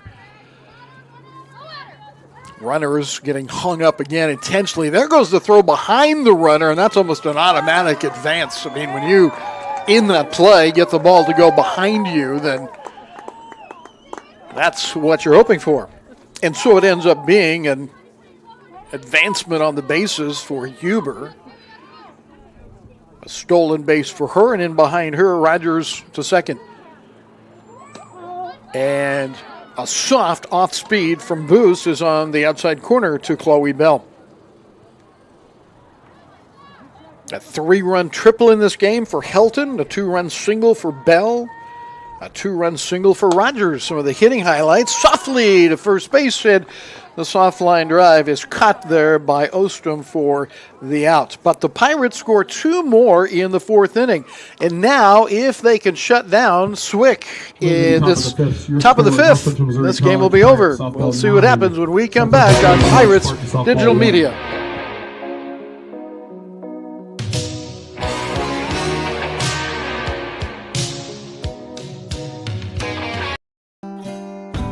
Before you open your eyes, at Smithfield, we're busy slow smoking. Before you sizzle, we hand select and hand trim. Before you were born, we gave birth to flavor, which you'll find in every bite of our naturally delicious hickory smoked bacon. Flavor hails from Smithfield.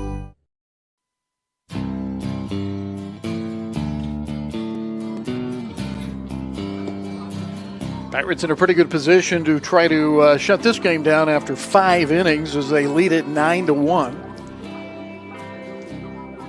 They seek a split with Swick, who won the first game by a score of 9-4. Maeve Lavoie stays in the circle to try to finish this game out. She'll face the substitute that came in, Schloss, hitting for Jones, or in Jones's place, I think, more accurately. So Schloss is the hitter. And Lavoie goes to work, and a fly ball toward right. Over is Dixon, but she can't get that in foul territory. It's a long strike one. Caitlin Schloss is from Panorama, Iowa. A freshman. A strike on her.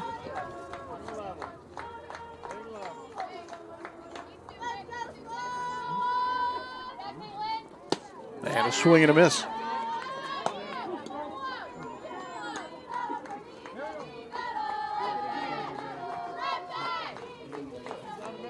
No balls, 2 strikes.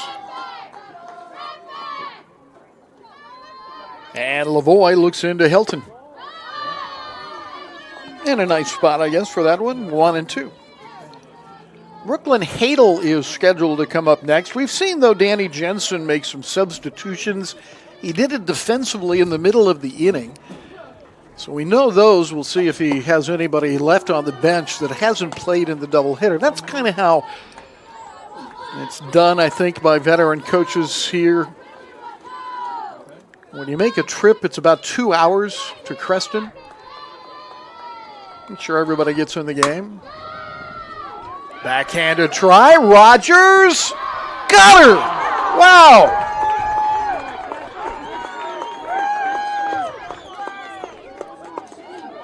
Cassie Rogers comes over the gorgeous play, making the backhand and making the strong throw across. You can rewind your own video if you want, but I want to see it again. And what a nice play. We've seen a couple of very nice defensive plays. I remember the one that Allen made earlier in the game at third for Swick. Catches in the outfield. Now batting shortstop, 21. Sluss is the first out of the inning. And now Brooklyn Hadel is the hitter, I believe. Let's check and see. Yep, it's still Hadel. I think one of the memorable moments of this doubleheader for me, if you'll excuse my frivolity, is when we had Brooklyn playing shortstop for Swick and Brooklyn playing shortstop for North Central. Never seen that before.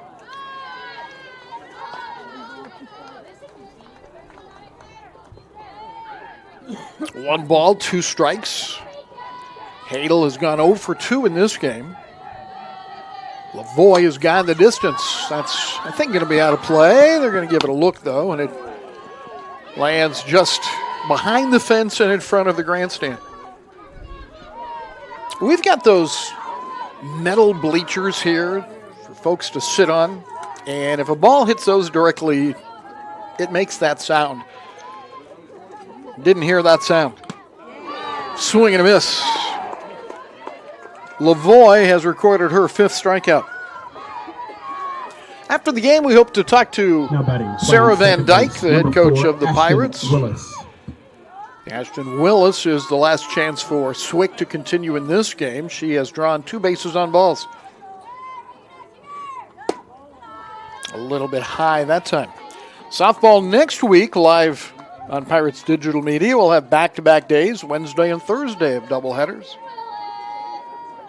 I think this North Central team is going to be a very good team. They're going to be an exciting team. Here's Rogers at shortstop again, and she airmails it over after making that great backhanded play. Now she throws it away.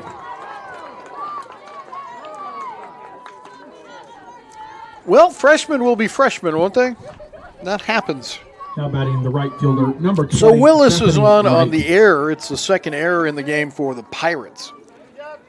She goes to second after the ball sails over Davis's head. And the hitter now will be Boos, I think.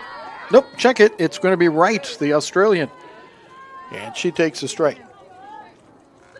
So really enjoyed visiting with her. This is her second year playing softball. She's going to go into some, I hate to say this wrong, I think what she is saying is Christian ministry and counseling, something like that.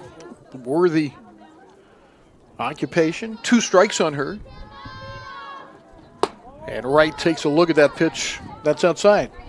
1 ball, 2 strikes.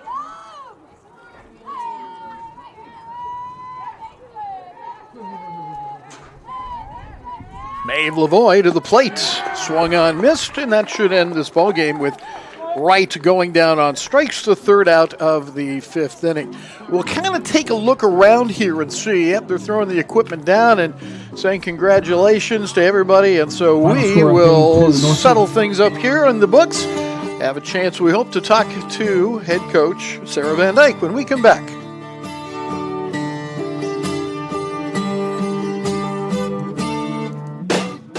I'm Jane Meservey, Tutoring Center Director.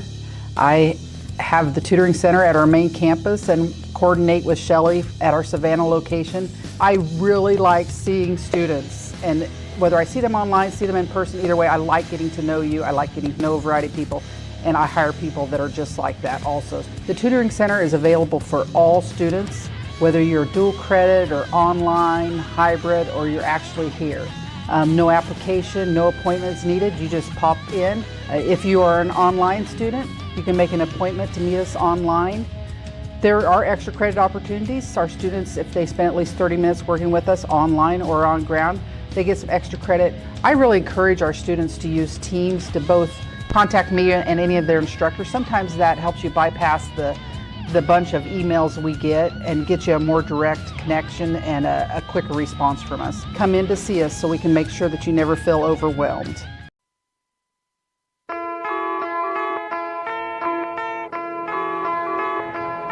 Final score in the second game of the doubleheader. The Pirates come back to split with Swick, 9-1 the final, as you see there. The first game went to Swick by a score of 9-4.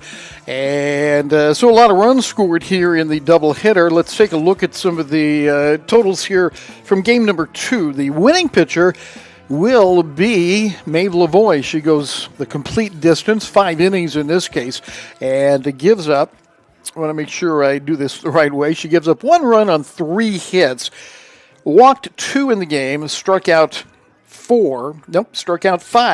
And the Pirates made 2 errors behind her. Maeve Lavoie now 2-0 on the year with the win in the circle in this game. For the Swick Spartans, Erica Crucy will take the loss. She will be, 0-2 now. She went 3 in the third innings, giving up 7 runs on 6 hits, 5 walks, and 1 strikeout. Then it was Boos who came in, and she threw an inning and 2/3, gave up a couple of runs on a couple of hits in her limited stint in the game. Offensively for Southwestern Iowa, their highlight came early in the game when it was Erica Crucy who had an RBI triple to make it 1-0 after the first half inning.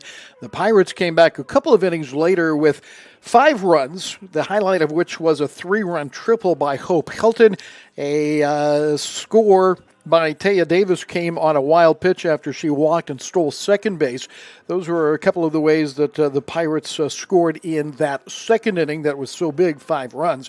They came back in the third inning and got a 2-run single from Chloe Bell, and then wrapped it up in the fourth inning with 2 more runs. A 2-run single by Cassie Rogers really solidified things and made it a 9-1 game. It ended on the 8-run rule after 5 innings.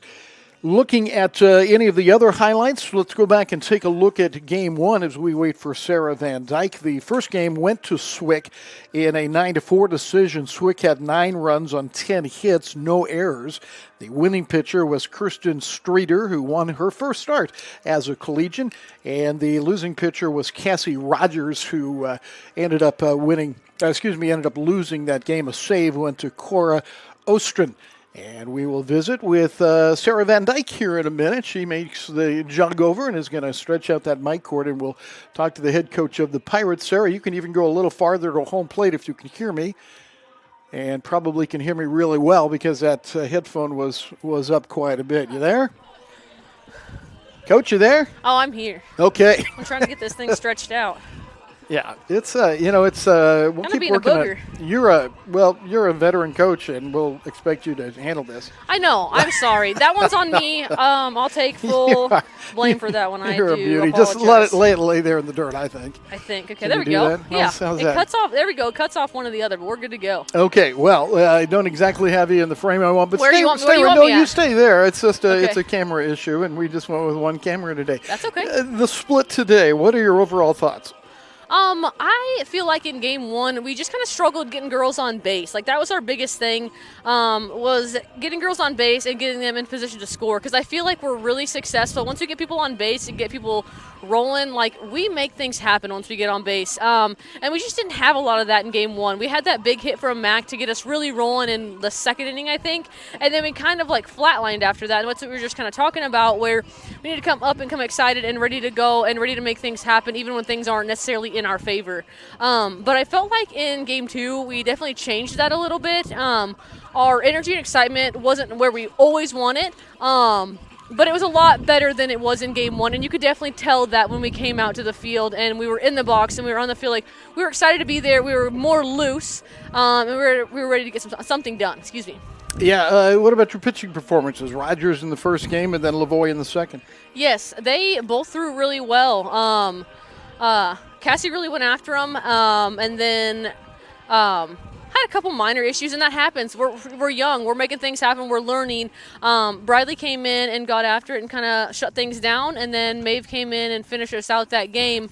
And it's early. That's the biggest thing. It's early with them. It's early with us. We're learning. We're figuring things out. We're figuring out who goes well with who, like pitching-wise. And then game 2, Maeve came in and got after it, and she still ceases to amaze me to this day. Like, she's a kid. She's quite the kid, and we appreciate her a lot. She does a lot of good stuff for our program. She's tough as nails. That sounds like it goes a little bit beyond her ability as a softball player. Absolutely, when you do absolutely. So well, and you know, I say that. I know it is another story, and I say that about her. But I could say that about 18 other girls, 19 other girls I have on my team. Like, they're an incredible group. I'm truly, truly lucky to get to work with them. Well, it's the magic of that age, isn't it? Absolutely, yeah. absolutely. You know, you gave me a bad time for asking you about who was playing well in our pregame interview. Remember that? And now I see what you're talking about, because I look at some big hits today. They're spread all over the place. Mackenzie Duncan, Yes. 3-run triple. Max Bat has really come around for us, and that's been awesome. It's awesome to see for her, truly. It's cool to see for her to make those adjustments, to make the corrections, and it, pay off. Like, it is so cool to see, and she's done really well. She's done really, really well for us. Hope Helton, another 3-run triple. Hopi in. She was really needing to bust something open to get things, moving, and she did that today, and hopefully we can keep working on that. That's just trailing. We keep riding the coattails of that and continue to get better on that. Cassie Rogers and Chloe Bell each had a 2-run single in the second game. And my point being is that you do get a lot of contributions from a lot of players. Absolutely. We're a huge puzzle. Are they back? They're back there, aren't they? Yeah, they're doing stuff. It's a puzzle. We're a puzzle, and every single one of us, the girls, coaches, everything, they bring something to that puzzle that we need, and when it's all together, it's a wild time. It's a good time. It's a wild time. Plans for the weekend? Where do you go this weekend? We are down in St. Louis this weekend.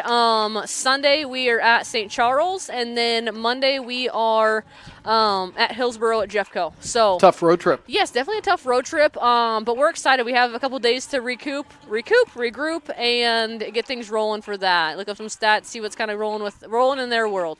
And we'll be back to see you on Wednesday and Thursday next week. So. Awesome. Sounds good. Thank you. Thanks, Coach Van Dyke. Yes, appreciate we appreciate you. Thank you. The Pirates end up splitting the doubleheader with Swick today. Again, 9-4 Swick in the first game after the Pirates had built a 40-0 lead. Like Coach said, they kind of let things slip away a little bit there, but then they came out and took care of business after giving up a run to Swick in the first inning. They end up scoring 9 straight runs over the span of 3 innings in order to win 9-1 in the second game. And in the second game again, in case we missed this, Maeve Lavoie, the winning pitcher, 2-0 now after 5 innings of work in the 5-inning game. Erica Cruzy took the loss. She is 0-2, and that's the way this game ends up, a split of the doubleheader. The Pirates are now 8-1, and Southwest Iowa is they're 1-3 now, as we are just starting in this softball season. Well, thank you so much, everybody, for watching with us today. It was good to be live again, and we hope you enjoyed it. We will be back for baseball on Friday. Until then, we say goodbye and go Pirates. Jolly Roger! Make sail, laddie! Walk that plank!